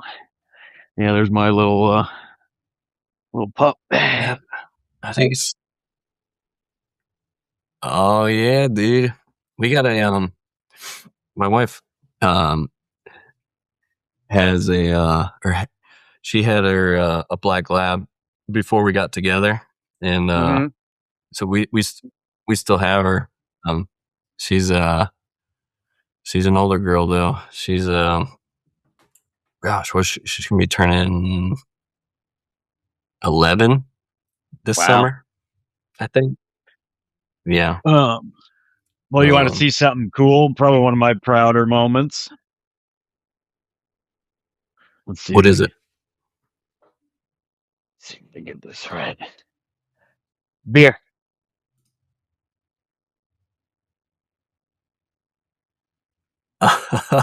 Dude, you got dude, that's Thank so you. cool. Good job. Now I just got to pay the tax.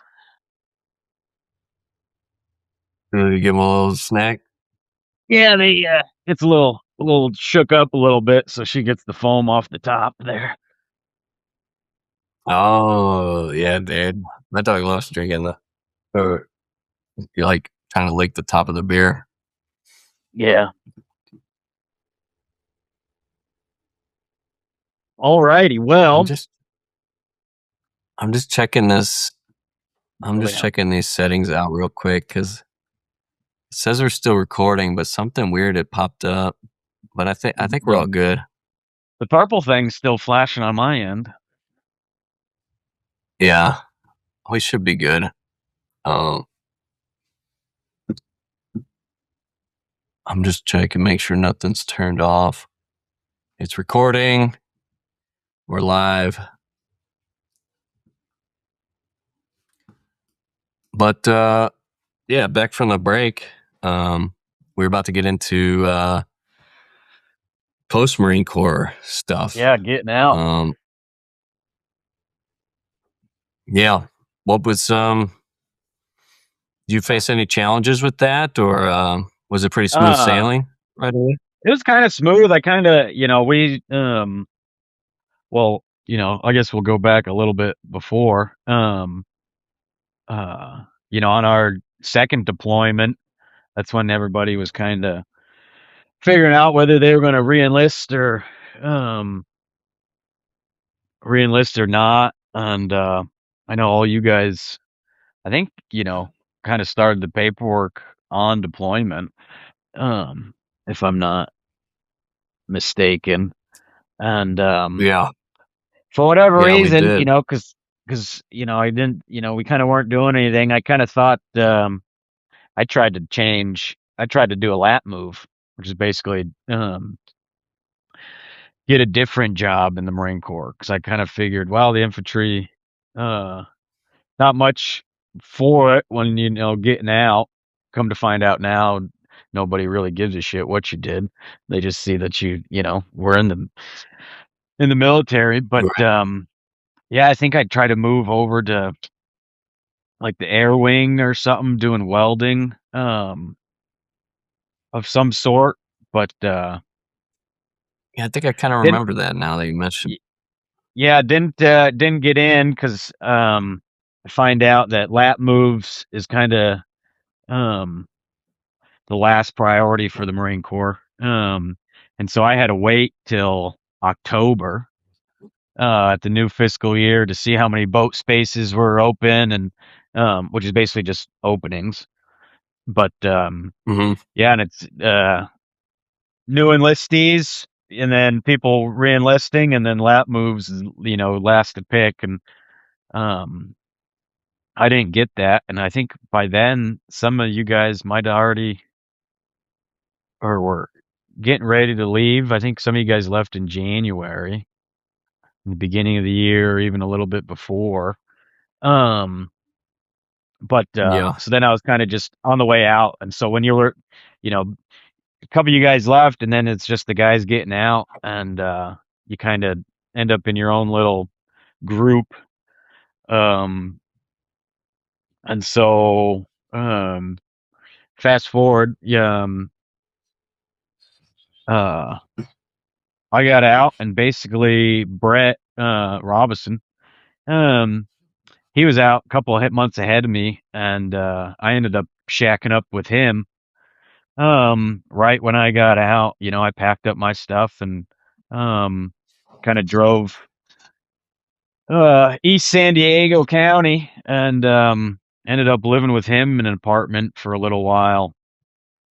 Um, so that was kind of nice. He ended up, landing a good job, and I was still kind of figuring out what I was gonna do. I was trying to get in with the ironworkers down there in San Diego, and Mm-hmm. eventually did. It didn't, so it was pretty picked up a job pretty quick. I wouldn't say, you know, I had much delay on that, or it was hard to find a job.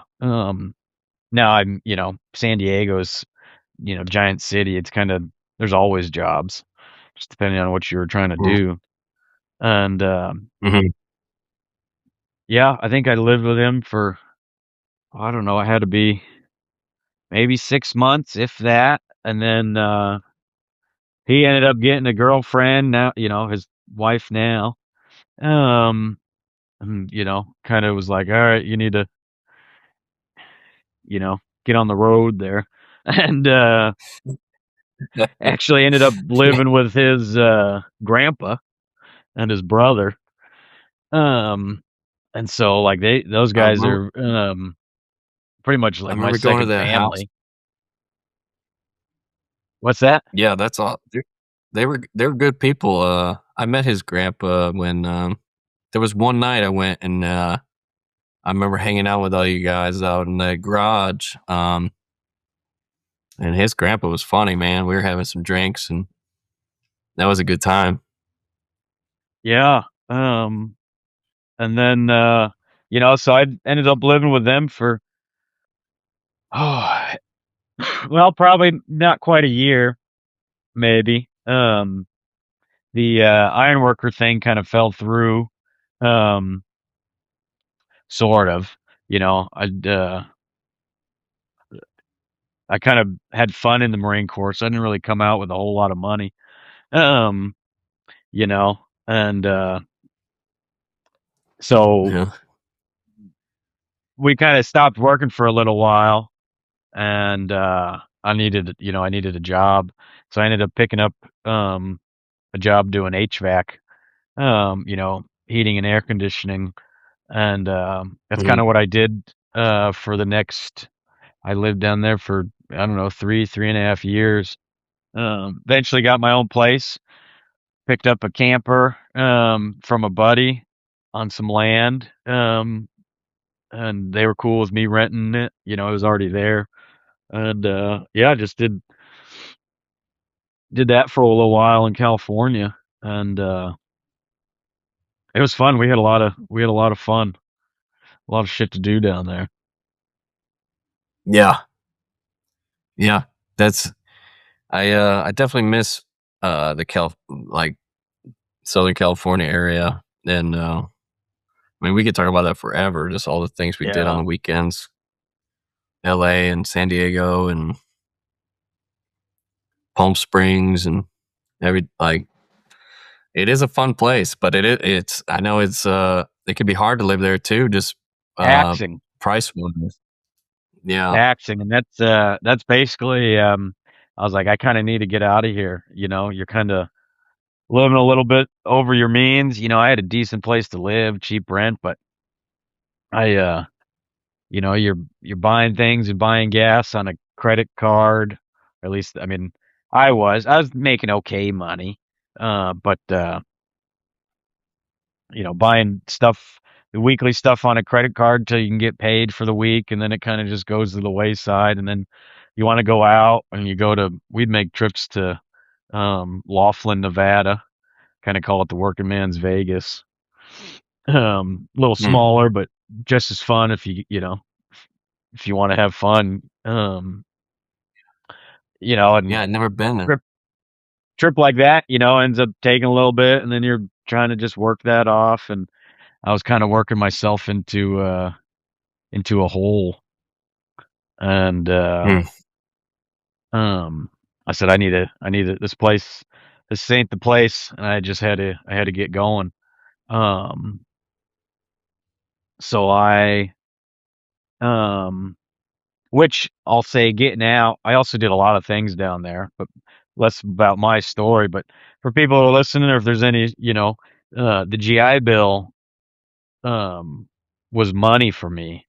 Um, and we did a lot of. I know me, Brett, and Aaron Ostreider. We took a college semester once um, on the Hmm. GI Bill during the summer, and that was a wild experience. Kind of solidified that I definitely was not going to college.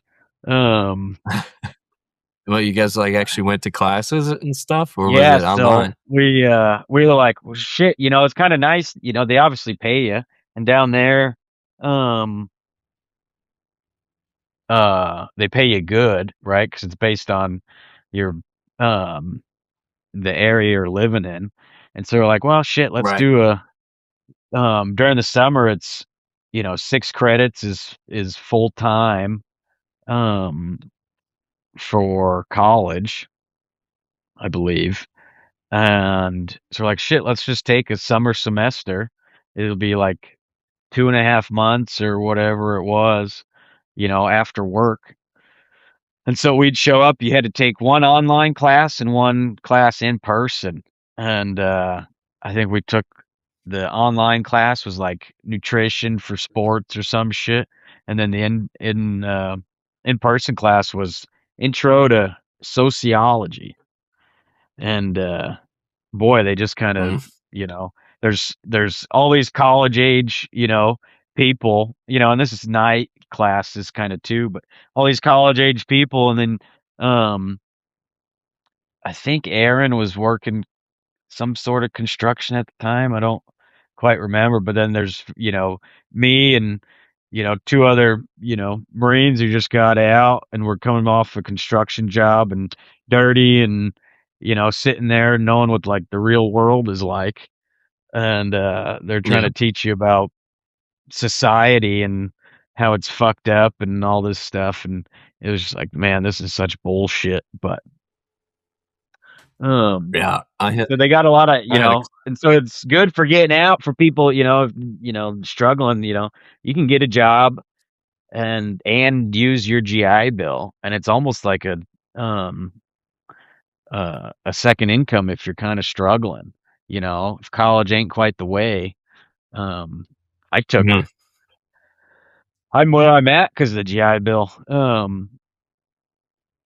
I took a welding course, a 10-month welding course, so I'd work all day and then go to the gym for an hour until class started, and then be go to welding class from, I don't know what it was, 5 to 10 at night, but then you get paid to go as well. And Right. I did that. I took a EMT course down there as well, like a 2-month EMT course, off the GI Bill. Nice. Um, Yeah, I dude. didn't end up. It's an incredible benefit. hmm That's how I I don't think I saw it. ended up Like how passing you. that one, but Oh, I just kind of went for well, the experience. I was like, I don't really plan on becoming an EMT after this, but I was like, shit, I'll just, go learn the knowledge. yeah. I mean, it's it's one of the most useful things. You never know when you might need to help somebody out, and like, yeah, you have the CL combat life saving stuff from the Marine Corps, but um, getting that EMT course, it is the GI Bill is incredible. If and that's how I always saw it too. Like is how you worded it, like it's a part time job because you are getting money. So it's like, all right, I have to, like, my job is these classes or my job is this homework and making, trying to bring in a little extra income, but then you're also getting a bunch of courses under your belt. Um, Yeah. Go lay down. did you did you did so you did the welding course. Was that in preparation? Like, were you trying to stay in California and do welding, or did you already know that you were going to move? No, so during that time, I was like, well, I just kind of did it. It was 10 months long. and because of that, because of the GI Bill, I was able to save a little money. And then I was like, I need to get out of here. And I didn't know where I was going to move to or what I was going to do, but I saw a couple ads for a fishing um, kind of processing plant up in Alaska. And I was like, I'm going to do that. I'm getting out of California, pack my shit up. I put it in storage. So while I was going to that school, saving money, basically what they were paying me, so I could pay my bills for the next 3 months. Um, while I was gone, because you really didn't have. I mean, we ended up having Wi-Fi and stuff up there, but you didn't have service. You were just going to be totally shut off from everything. And got in contact with these people. Was like, yeah, got had to do a little online interview, kind of like this. They hired me, I and think then it. I think in I think it the froze, next year, I think or it it was might be in getting May or disconnected. something. Oh, I don't know if you can hear me. can you still hear me, right? Yeah. Maybe the old gummy bear bag will do it. But yeah, so I um, had to had to get out of California, and fishing in Alaska was the way. I went up there and um, maybe I'll just hold it. I went up there for 3 months to do a salmon season, and made a bunch of money Wow, because that's you're not quite the spending change. money and you're working a whole bunch, and it was Yeah. great. Saved up quite a bit from that. Cool experience too. First, not the first time in Alaska, right? Obviously, a little different than our first experience that we talked about. But Yeah. yeah, I was out on the Alaska Peninsula. Just and so this was uh 2020, I want to say. So it was like COVID was just popping off um in the beginning, and I didn't know how I was gonna affect it or deal with it up there, but um I ended up going up there. Had to go to Seattle. They'd fly you from wherever you were. Um, I ended up driving up there. I had a cousin who lived just outside of Seattle, so I um had him pick me up. I put my stuff in storage. I packed up my pickup, put a camper shell on it, put it in storage, wrapped it with a tarp. He took me to the airport, or where I was supposed to meet these people, and yeah, it was COVID, so we had to stay quarantined in the hotel for like a week or whatever it was, and then we went up to Alaska, and he just Oh wow. worked for 12 to 16 hours a day. There was like 3 shifts, and worked in the fish processing plant, and made money, slept, watched TV and played pool. They had a little community area kind of thing. It was a cool experience Dude, for the 3 months. Yeah.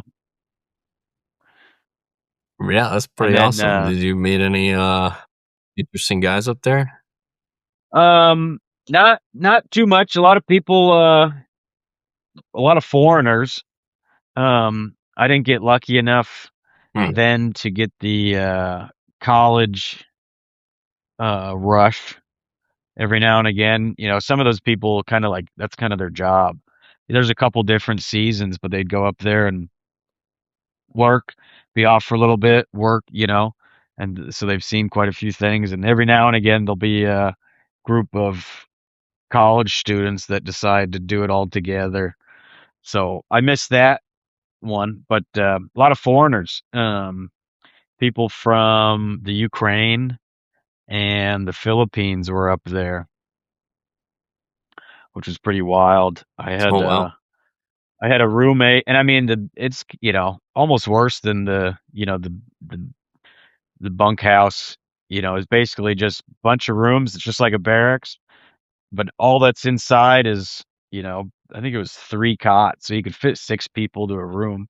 You never really were in there, but um, yeah, I remember one of my roommates. He was one of the only guys in there that spoke English, and he was a beekeeper in Ukraine. And he'd tell me like their monthly salary was like 400 or 500 bucks. Um, in like Oh, US dollars, back kind in of it, back. equivalent back in Mhm. Ukraine. So they'd come out here for do a couple seasons and go back and, be just kind of living high on the hog back there. Cause they made, Yeah. a year's salary in 3 months.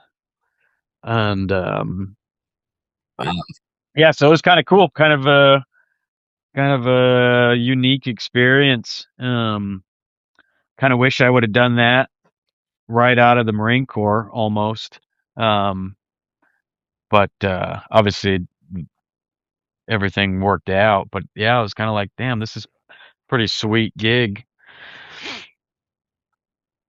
Um, Yeah, it's yeah, and easy. then It's easy to look back. It's the same thing for me. There's things I would definitely have done differently right after getting out. Now that what am I? Damn, I'm almost. I'll be coming up on 5 years. I think 5 years since getting out, and so I look back and there's all the oh, I should have done this, should have done that, but everything's you worked out. froze. Probably for the better. You know, Yeah, I lost service for a little bit. it looks better now than it had been the whole night. Oh, well, It looks crisp. So hopefully it stays. yeah, we'll But see. It keeps freezing, but like I said, I think when I go to do the final video, I think it'll look really fine. But yeah, yeah, dude, maybe put a that's little, what. maybe when you go do the final video, put a little hair on my head, huh? Yeah, maybe I can edit something in. But 3 months, uh, long hours fishing for salmon.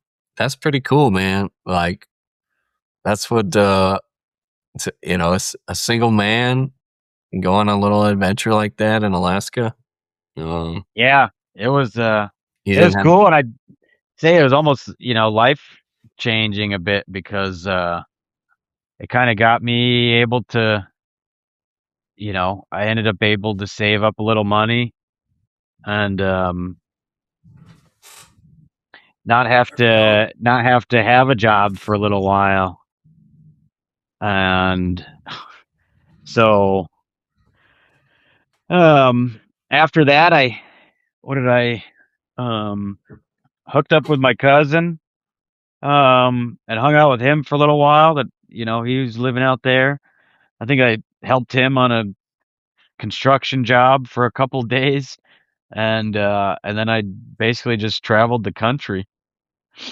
Um, Drove all the way back to New York, see my family, and hang out with them for like 6 months. I think my brother put me up, and they were nice enough, and I lived in a pink bedroom for 6 months in my niece's princess bed. Um, just hanging out with them, which was kind of cool. And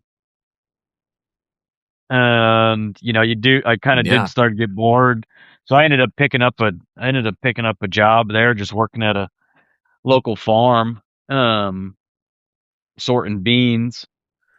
But yeah, hung out with the family, got to see some friends and whatnot, and then did some more traveling, took a trip up north, went all the way up to Maine and did all that. Um, I'm on a quest to see all the national parks. So I went up there and saw a few up there and came back to New York, went to Pennsylvania to see my mom, and then I took the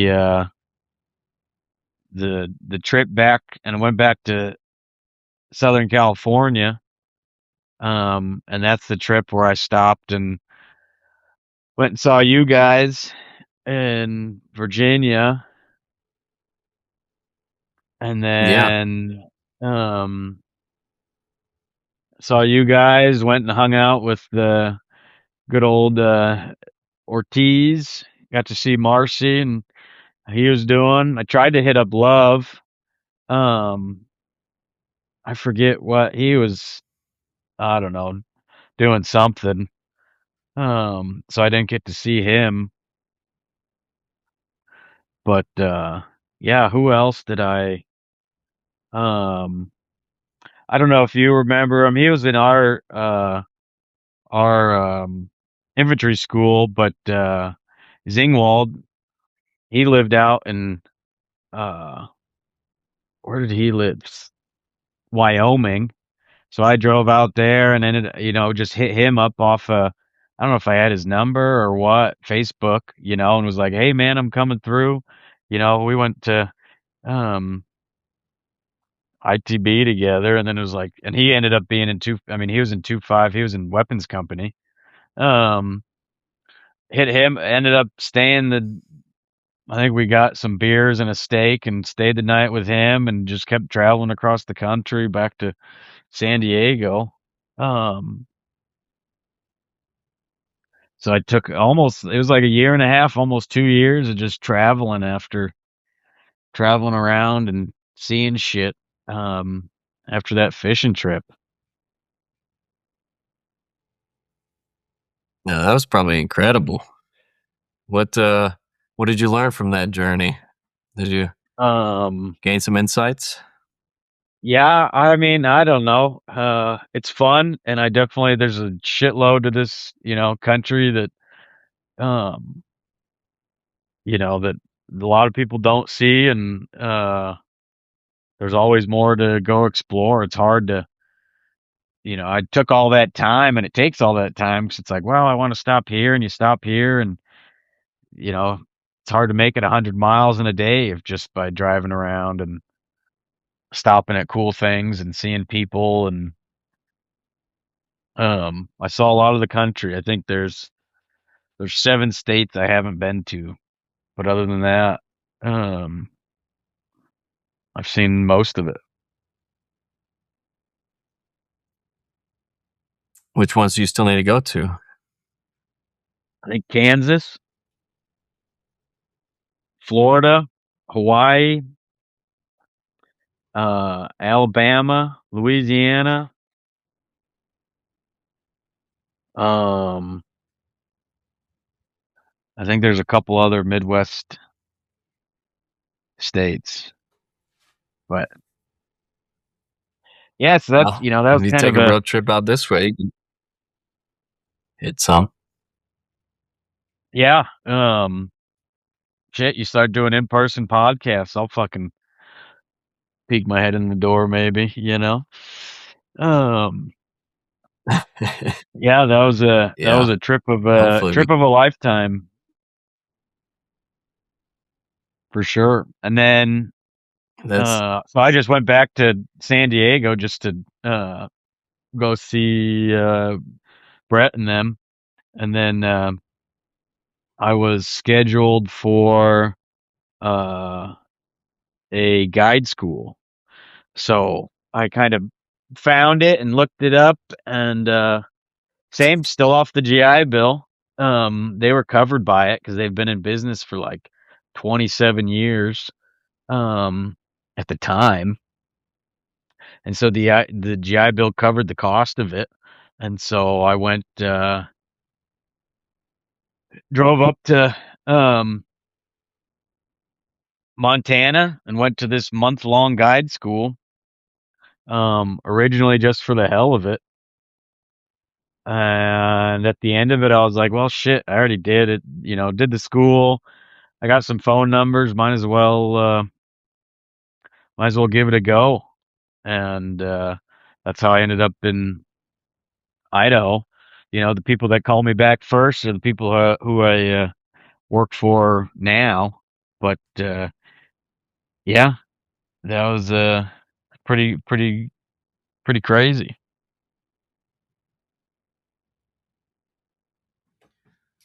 So you're is it hunting and fishing guide or just hunting? Nope, just hunting. Um, so I uh, made it up here to Idaho, got the job, and then luckily from a girl I knew from California, she's from here, so she ended up moving back up here almost at the same time that I was moving here as well.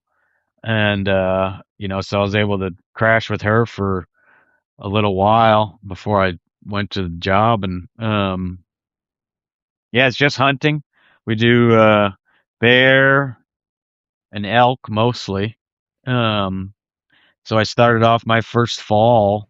I was supposed to be a bear guide, and then the the elk guide supposedly got bucked off and hurt his knee, and I don't know if it's what actually true or not. But then yeah, they just threw me right into guiding elk and elk hunts, and then off for the winter. Picked up a job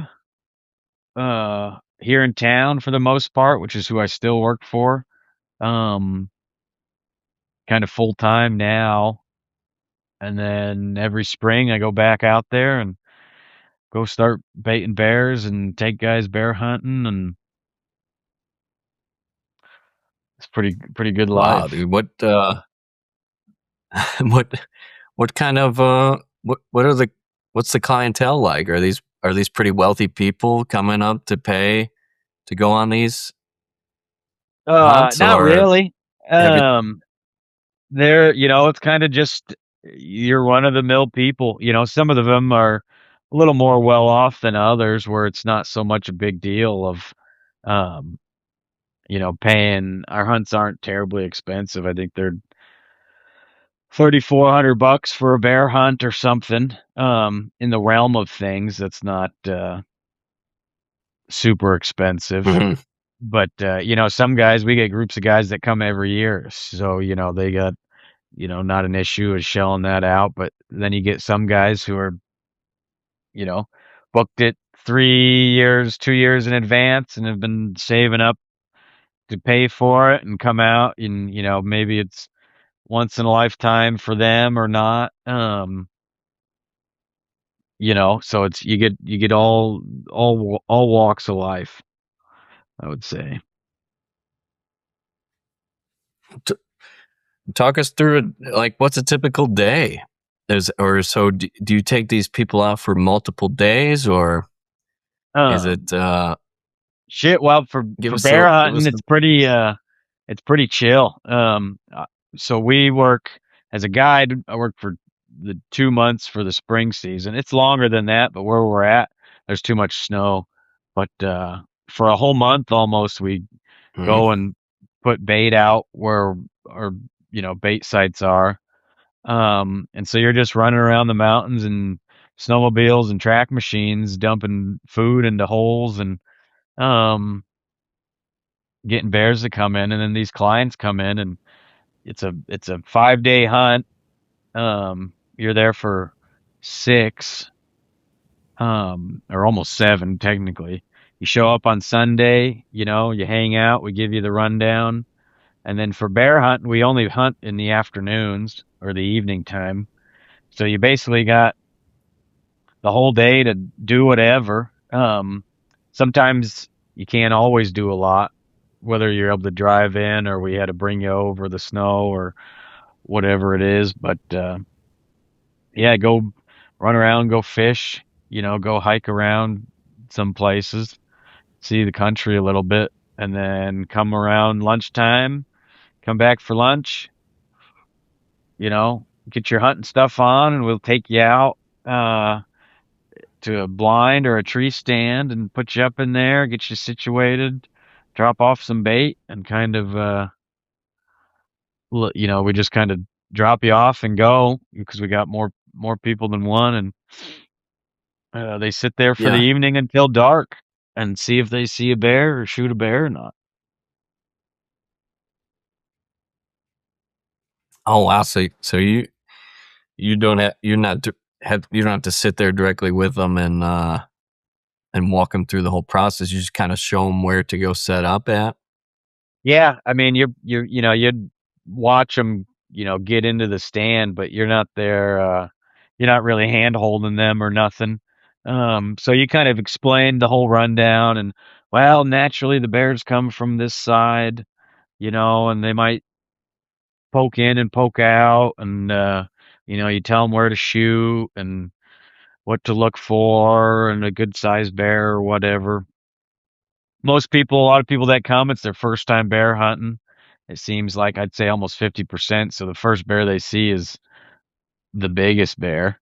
But pretty much normally Mhm. everybody's happy with what they shoot. And yeah, basically, so for me, I work that day baiting, come back for lunch, take those guys out, you know, 1, 2, 3 o'clock. And then I go, and if I have to do more work, I do more work. Otherwise, I go and kind of um go fish or go, look for animals or do whatever. Because a lot of our area is just along the river.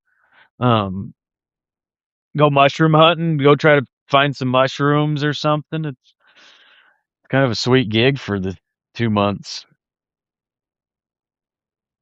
Yeah, dude, that sounds incredible. Are you pretty up to speed on your plant ID, your plant identification Um, with looking? Not so much. I know what mushrooms look like. I know what trees look like, but I'm not going to be. I'm not out there Well, no, eating because I on just think, some shrubbery, but yeah, it's one thing that I'm always trying to learn more on, um, which is kind of cool Mhm. because there is a lot more out there that you can eat and forage um, than you think. But springtime for us, it's big on. I think you guys got them out there too. Big on morel mushrooms. So that's kind of the prize of the woods during that time. You're trying to find them. But yeah, Yeah, you take them back home and cook them up, or you just eat them raw.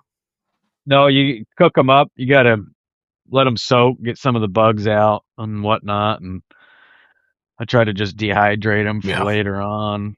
Um, but yeah, so then I kind of fish the river, try to catch some fish, throw them back, just kill some time, and the whole time you're waiting, you're just sitting around. Unless you got bow hunters, you're sitting around waiting to hear the old gunshot in the woods, you know, knowing that one of your hunters shot at a yeah, bear. It's always a good sound when you're sitting there half asleep in the pickup, waiting for someone to shoot because it's rain, and then you're, oh shoot, hell yeah, someone shot one, someone got one, whatever, and then it's kind of work time, but it's cool. yeah, dude. That sounds incredible, and it seems like you really found a nice level of peace being out there. Because when you were describing everything in California, what like I was getting stressed out listening because it like this the cost of everything's so expensive and just a fast moving area. But now it, you've, I mean, going on that path, going to Alaska and then road trip across the country, and now working up there in the mountains, and that's you did quite the shift. Well, Yeah, it was. what do you think for if other guys are listening, just feeling lost in what their current job and stuff like that? What do you recommend? Heading up to Alaska, do some fishing, or Um, take yeah, I mean, like it takes a little bit of planning, but just kind of do it. Um, and if, obviously everybody's situation is different. Like I said, really I didn't go to college, so I didn't kind of use up that GI Bill for that. So I mhm, still had, and they give you um if you don't go to college, they kind of give you the not equivalent, but it's like I want to say $30,000 kind of worth of money to use for these schools and whatever. Um, and so I was kind of when I was going to that welding school, I was kind of mhm, able to save up some money, right? Because everybody's got bills, and you can't just leave for 3 months, have no contact. Probably fucking IRS will be on your ass because you didn't pay for whatever, repo your car because you didn't pay your car payment. But you kind of really break it yeah, down to brass tacks where it's like you got to pay your phone, insurance and stuff for your vehicle, but you're leaving, there's no more rent, there's no more this, if you're really kind of trying to uproot your uproot yourself and yeah, just kind of go for it. I it's like mean, a short deployment. yeah, kind of, it's kind of the same preparation. Really cut down your expenses and then you see and I mean to tell the truth, that Alaska trip, um I think even after paying my bills for the 3 months that I was up there, which wasn't a whole bunch, but I came back with like 11 grand. Um, just in there, and I was on an island during COVID, so we couldn't even go to the local store, the one store. So it was just, all the money you made was all yours. You didn't spend it on nothing. Um, so that's how I was able to Yeah, travel and whatnot. But yeah, that try to utilize the GI Bill in a way to make a little extra money and just kind of do it. Um, I know obviously it's a little, hard for some people, but if you already used it up, but I think I got like they break it down and tell you I got uh 8 grand left of it, I think. So I still have a couple schools that I'm looking to try to go do.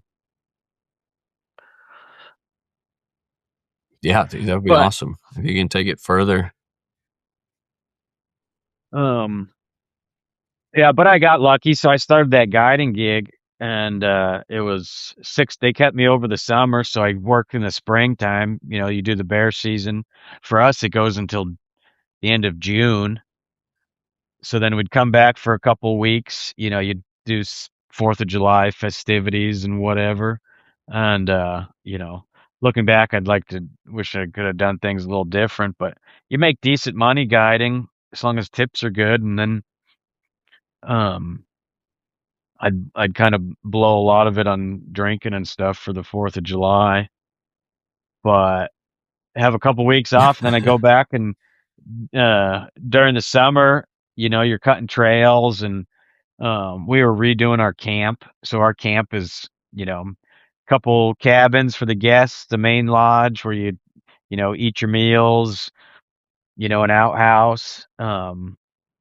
And so there's always camp renovations to do. The first year I think I was there, I built a new outhouse and for them and whatever. So they kept me employed in the summer. And then hunting season would come around September for elk and go be a, guide archery elk for a little bit. And then rifle season in October. And then I'd come back here and the job the place I work at now, advanced welding and steel, they'd let me come back. I'd end up doing something a little different each time, but I kind of got lucky at that, and they'd kind of just had me up as a seasonal employee. Obviously not every Yeah, that's awesome. employer, yeah, not every employer, kind of lets you do that. And so Right. that was cool. And so I've been doing that for the past, oh shit, whatever. Um, I think this past year was my fifth fall season, so like 4 or 5 years. Um, and I'll say 4 years.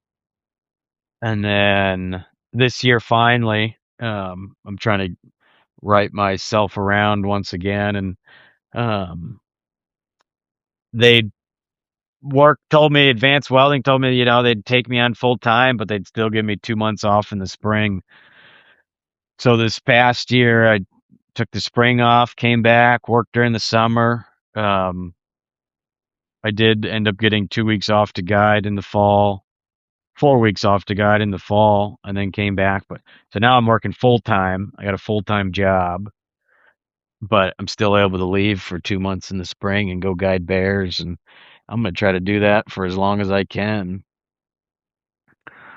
Uh, yeah, that's my life now. You've really been you've really been loving it. Could could you become a guide like full time, like throughout the whole year, just even if there's not hunting going on, like you said, working on different things? Or is it It's just totally the welding's possible. probably better pay? It is a little bit better pay, depending. Kind of a little more structured, and it's kind of nice to go back and forth. We are getting a little older, Dave. So, I mean, shit, I'm still, uh, Yeah. right now, to be doing it at, 31, I'm still living in a camper, uh, out here. I live in a RV park in my camper, which it's home to me. I got, everything I need, but it would be nice to be able to get a house and all that stuff, which, more pay. And the guiding gig is kind of, sometimes a little hush hush under the table, a lot of cash transfers, you Oh, know I what I see. mean? So it's for a while, I was like, shit, Yeah.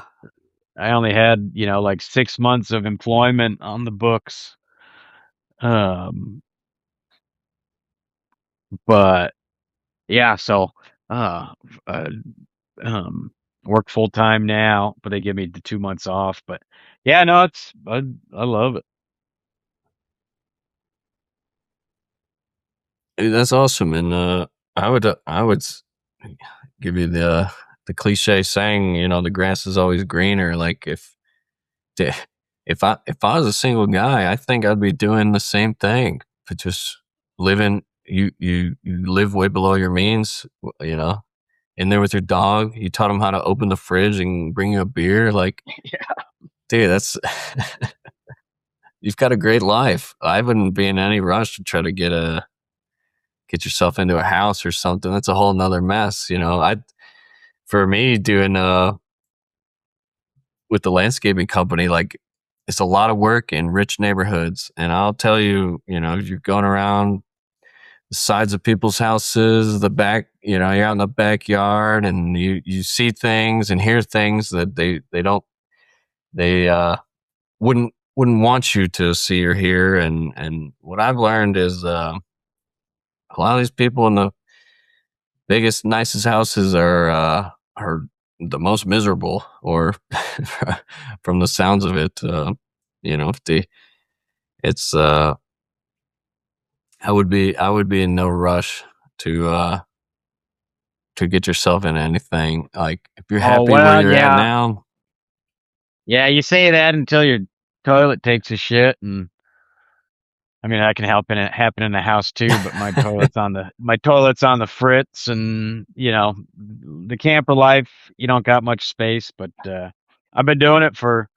Well, um, since I got out of the Marine Corps after the first, I think I moved up into my camper in California in late 2017, and I've lived in a camper since. So it's been almost not quite 10 years, but um, 10 years of camper living kind of wears on you a little bit. But just trying to upgrade, get into a house, Yeah.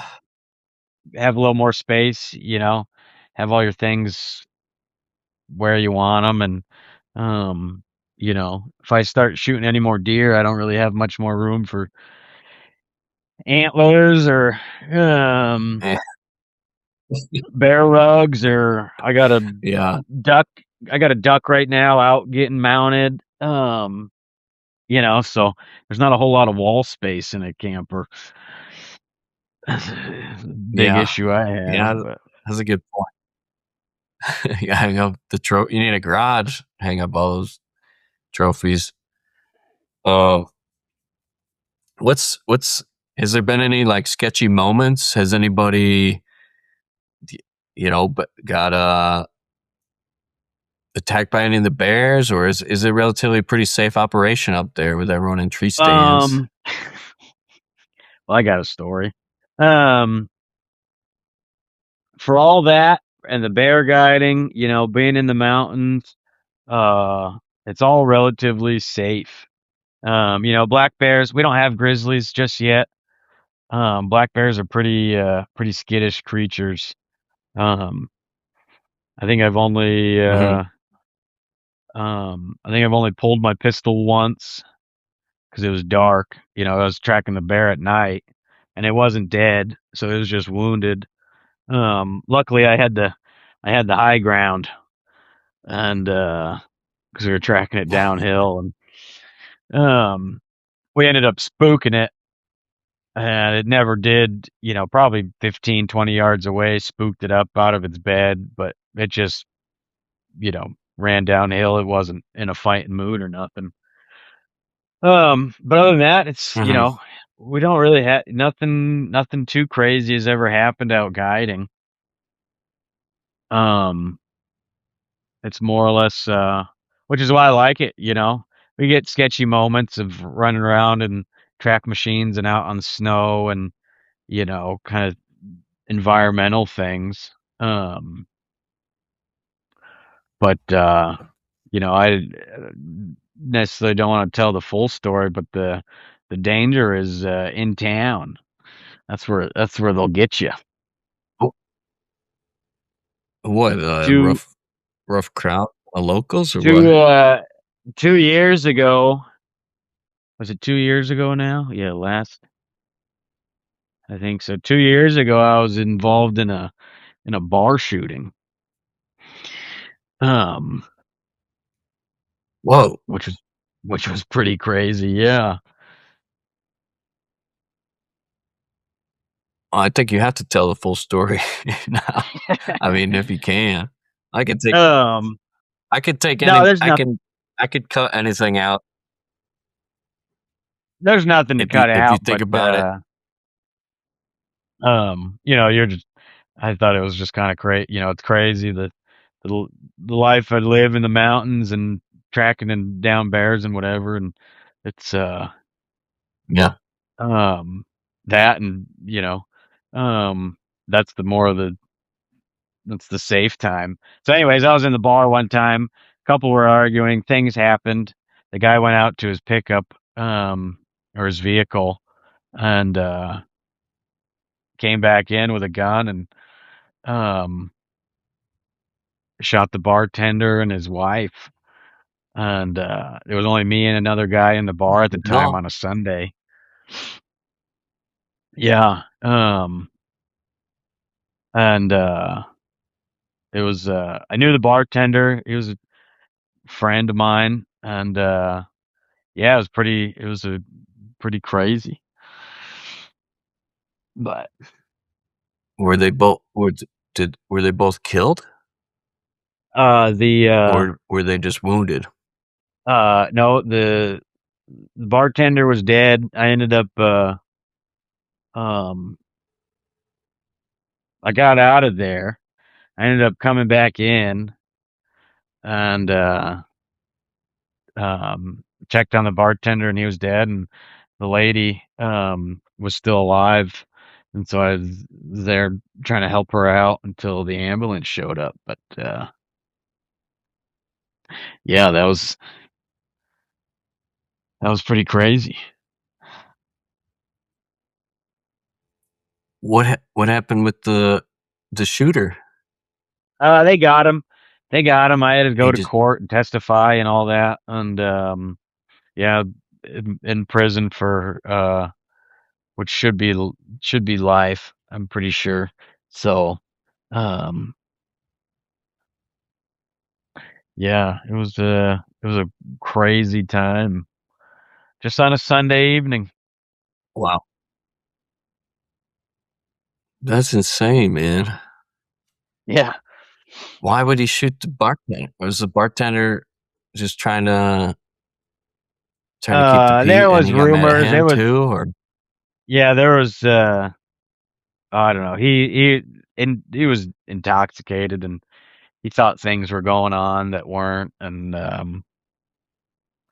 it was just kind of a crazy story. So that was one crazy thing that's ever happened to me in this whole scheme of life. wow, man. So you were just sitting there having a drink with a buddy, and then you just saw all that happen.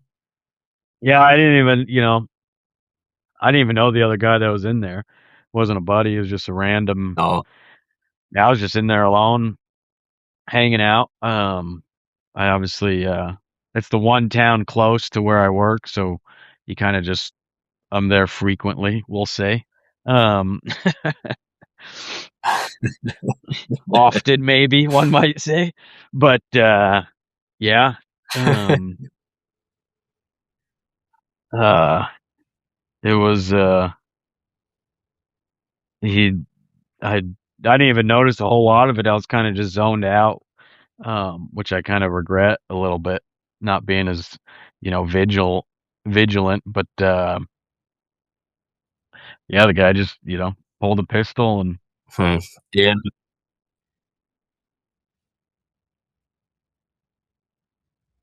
Wow. What about what about the other guy that was in there? He got out of there too, or did yeah, he ended up chasing uh he ended up chasing the guy down the road trying to follow him until he turned around and took off in the vehicles. Um but yeah, and then there's people calling 911 and all that kind of what happened. But oh, crazy times. yeah, dude, that you would never expect. You're just sitting there trying to have a drink after work, and it's a whole. That's insane, man. Have you uh have you been all right with it since? Like, was it Yeah, I mean so it you said was, that you were kind of you're buddies with the bartender and stuff. Like, have you made some peace with what you saw and everything like that, or has it been have you struggled with it at all? no, I mean I've been, I wish I could have just like shot the guy and stopped the whole thing, but um I was there kind of, to do some drinking, so um Yeah, you wouldn't not be expected to be. Nobody would be ready for that. yeah, but no, I mean I was it's all good. You kind of glad that you know, the training in the Marine Corps and all that kind of stuff, obviously um never. ready for it, but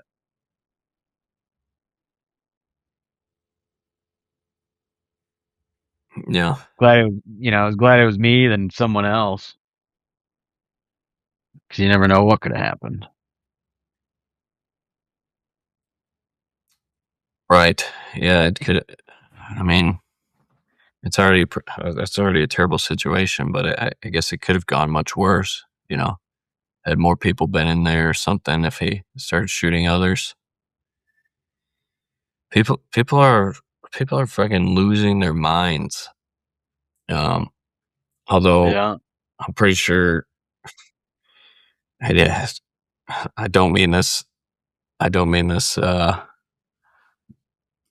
come across as a joke, but it might make you laugh. But I think people have been, unfortunately, people have been shooting their wives for probably hundreds of years. Like but I do feel I do feel like things are getting worse. Like there's so much crazy shit that we see on the news over here in Greenville. It seems like such a you know I don't know, a very safe place. Like I don't ever feel at risk, Yeah. and we don't even live in like a nice neighborhood, but you still see it on the news. There was one guy just he had like two bodies that burned in like a house like behind his house. So they were just Bennett, like he was just hiding them away. He burned a couple people, and then they just find him, and it's like 20 minutes away, and then you're like, what the hell? Like the people are fucking nuts, man. Yeah. But then you It's a add in the drinking and the wild drugs world. too. It's Hmm. people like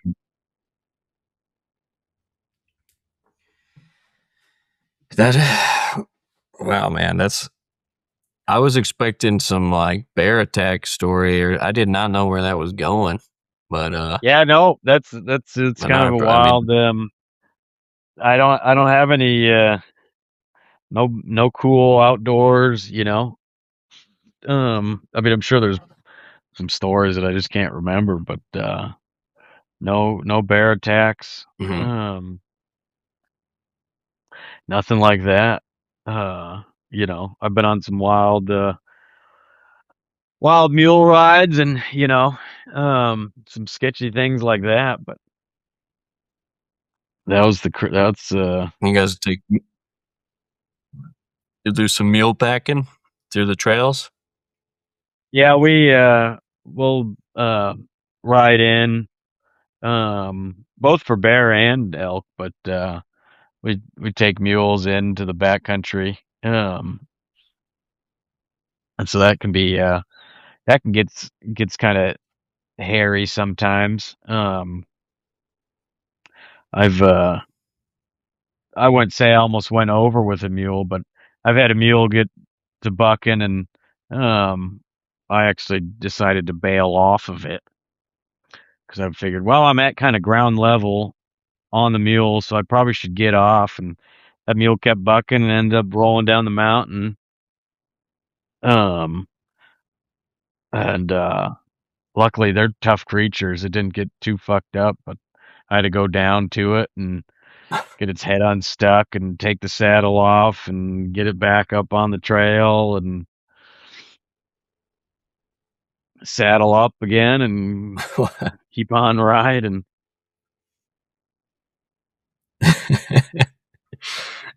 We have quite different lives, my friend. I changed a bunch of diapers today. It was pretty got pretty sketchy. Oh boy, I'd probably Dude, that's agree. so That's cool though. I won't be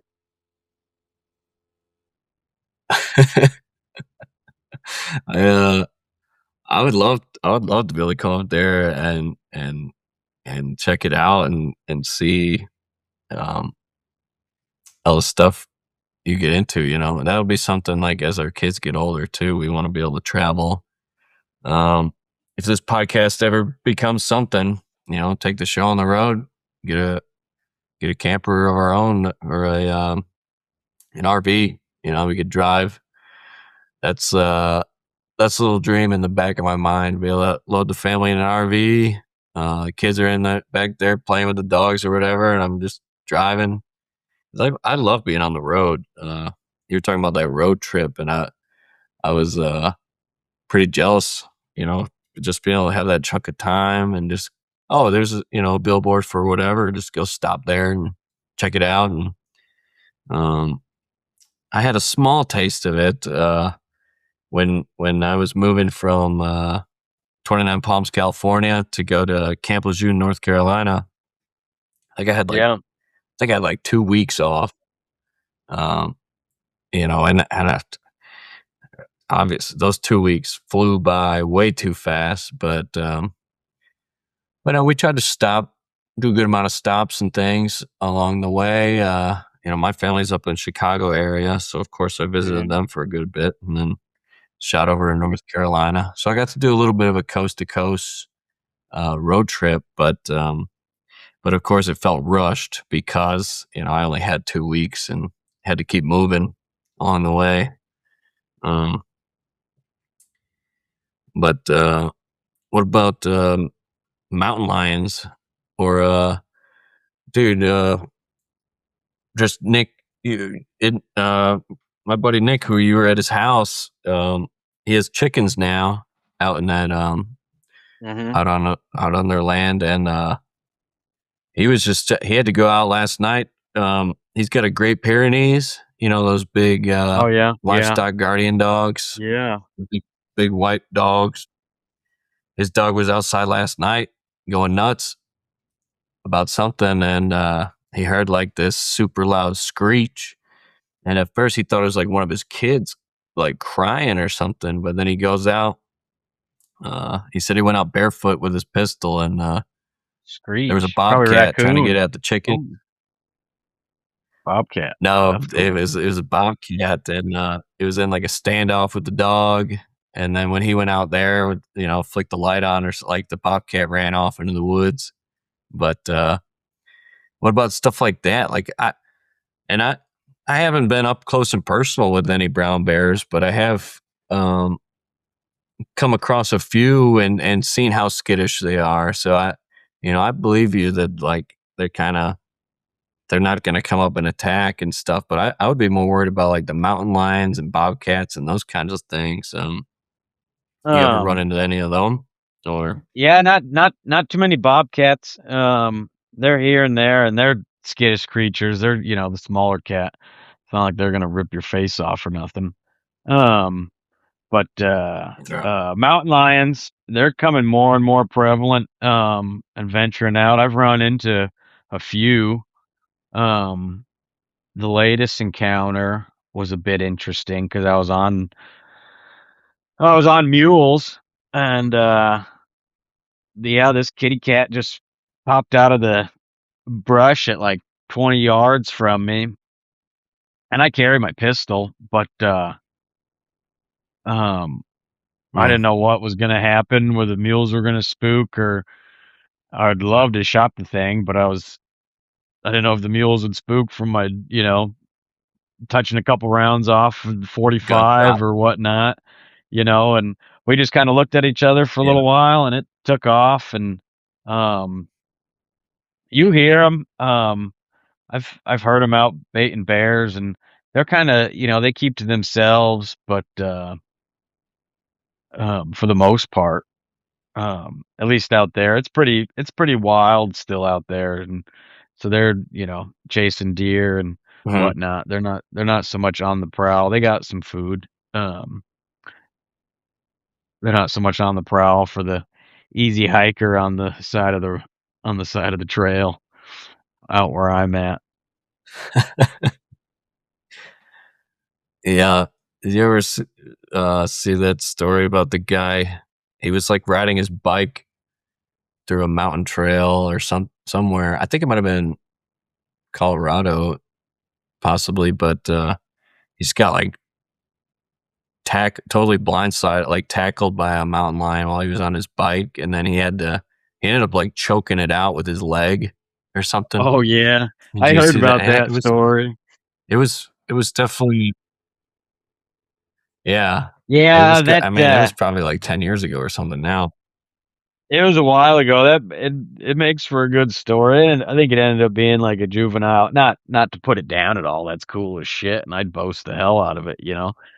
Not. I think maybe one person might Oh, be but able to yeah, say yeah, you're right. they choked out a. One person in the world might be able to say they choked out a mountain lion, and it's that dude. And I'd put that on my headstone. But Yeah. yeah, I think it ended up being like a sick No, but you're juvenile, right. and he I was think just trying to take an easy meal, and it didn't end up being that yeah, it easy. was yeah, I had seen that too. It was that's why I think that's the sole reason he was able to pull it off is because it was like a younger, small. It wasn't a full size.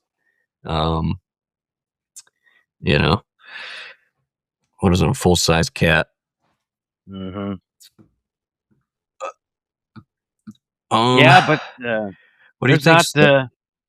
Or not a lot that happens. It's just nature's cool. I love being out there. yeah, what do you ever get? And I mean, probably not. In the town you're at and stuff. But do you ever encounter any people or pushback about hunting, like you know trying to tell you it's how wrong it is or things like that, like any arguments you've had to No, get your way out of? no, not out here. Pretty much Yeah, everybody. Once hunting season comes around, pretty much everybody's kind of out doing it. You know, yeah, I'd say 90% of the people around me hunt. It's kind of just the culture. Um, Few people, outsiders yeah, and new people moving in, people from wherever, who aren't used to it. But yeah, there's no pushback around here. Um, no, it's part of the culture out yeah. here. I figured I figured as much in those areas. But I was just curious because I know it's a lot of times, you post a picture of a bear you shot or something like that, and then people are like, "Oh, it's like what's wrong with you?" Or I know it can get controversial in some areas, but um, Yeah, yeah, not too many people I think are checking out my Instagram. Um, you know, well, that's about to change, brother. That's yeah, about to change. This yeah. I'm sure this PETA this wouldn't be too podcast. happy. Um, all the cat ladies out there. I got a couple videos of carrying bears out on my back and um whatnot. Yeah, talk me through that real quick. So it's one of the guy you're in a truck, you hear someone take a shot. Let's say they got a clean kill. Do you help them? You help them haul it out, or do you Yeah, I throw it in mean the it's truck? Like, what's the pro? How do you? you're out in the woods, right? You're driving along the road, but you got to walk into the woods a ways to get to the spot. And bears are tough creatures. Who knows where they're gonna end up, you know. Uh Hmm. once they die, and so you basically just got to track it. Sometimes a harder thing to do than not. They're pretty the way they're built, they don't bleed very well. And so you track the bears, hopefully on blood, a lot of tracks and whatever. But once you find it, then it's just kind of, figure out the best way to get it out. And a lot of it's um the road's obviously down by the river and you're hunting higher up. So a lot of it's just downhill. So on a good, good track and you find the bear, you can basically drag it or, kind of kick it, just get it down to the pickup and load it up in there and get back to camp. But sometimes they, might make it over a little hill or something and you're trying to drag, 200 pounds of fat dead weight. And it's not the easiest thing to Yeah. do uphill. Hopefully, and luckily, some of the clients, they obviously help out and want to help out, some of the younger ones, but, you'll get some older guys who aren't, in barely make it to the spot that you're walking, let alone try to help drag out or carry out a bear. Um, and so you basically kind of you just gotta do it. It's kind of one of them embrace the suck and if it takes 30 minutes, it'll be over in 30 minutes, but you just keep dragging and pulling um and I've found sometimes it's easier just to kind of put the thing on your back, It kind of just wraps you up like a coat. Um and you just throw it on there, it bleeds all What, over you. And it's a lot easier just to hump it out on your back, if you got to go uphill or side hilling and just get it down back to the pickup. they were you got to make sure they're dead. I mean, if they wake up, they're like, where are Oh you God. taking me? No, they're dead, We half my job is kind of taking pictures. So you get to the bear and you Mm, congratulate the guy and you're moving him around and taking pictures and getting them in position of you know, try to make the bear look good mhm. and uh yeah, they're you walk up on them and you can tell that they're dead. Yeah, yeah. Is there uh is there anything else I should have asked you today? Anything we might have missed or anything on your mind that you want? I don't know, we went through a lot, a lot of the Marine Corps. There's obviously always more to talk about. Um uh Yeah, it's Marine Corps just this. stories or doing things or but yeah, you got most of the big details and whatnot of my life right now. Yeah, dude. Well, I've had a great time. Uh, the podcast is it's one of my favorite things to do. You know, outside of like playing with the kids and all the obvious things, but when we can squeeze this in after work or after the family goes to bed, I love doing it. And our thought process with this whole thing is we don't care if anyone listens. It's still worth doing because it gives us a chance. Like it's forced. It's almost a forced phone call, and then all the other guys can listen in too, or people that don't even know us will find your story interesting, and I think they'll gain a lot from it because what I've learned from doing this show is e- everybody has it kind of goes through and I think we're lucky enough that it happened younger, but a period of time where you're just kind of lost or just you don't know what to do. You don't know what's Yeah. next. And and and like I said, I'm grateful that it kind of hits us younger. After the military, it's like, well, what now? And you know, it. Um, I'm I'm just glad things have turned out on the upside for you, man. Like you seem really happy and it's peaceful living out there, just away from the noise. You know, you Yeah. look good, The brother, and you got a good dog the over there, breaking yeah. beards. Yeah, Awesome. it's turned out pretty good, I'm happy with where I'm at right now. Oh fuck. Oh, I think it froze again.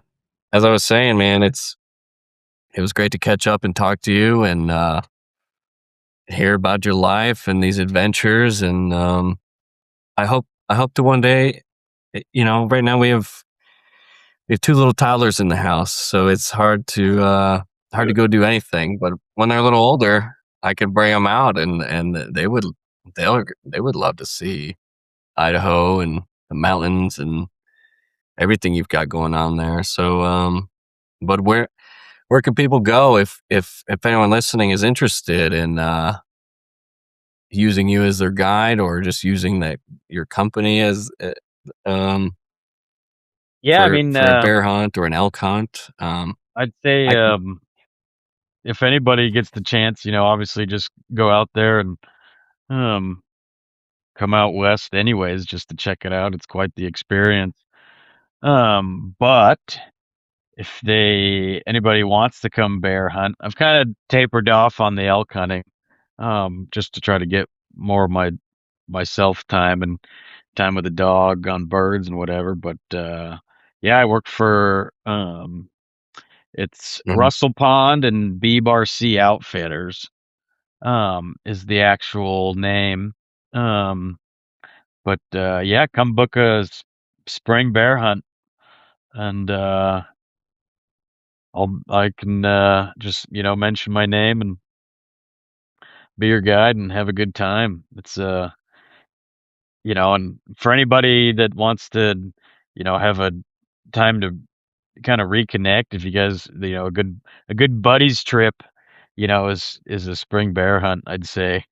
um because like I said, you got all day to do Yeah, whatever, and then you go out hunt for, it's quite a long sit, good couple hours, 5 6 hours, sitting there looking for a bear, and then it's fun. You somebody shoots one or two people shoot one, and the people who didn't get anything that day are already in camp, and you're coming back and cracking beers and high fives and telling the story of how shot the big one. But um yeah, yeah, and if you yeah.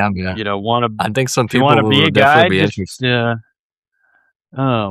if you ever thought about being a guide, just go out and try it. And for anybody in the military or getting out, it's that GI Bill. I went to the Royal Tyne Guide School out in Phillipsburg, Montana, and it's covered by the GI Bill. It's kind of if you're looking for a different way of life or whatever, um, that's one way to start. They really kind of help you out, and you live there for the whole month.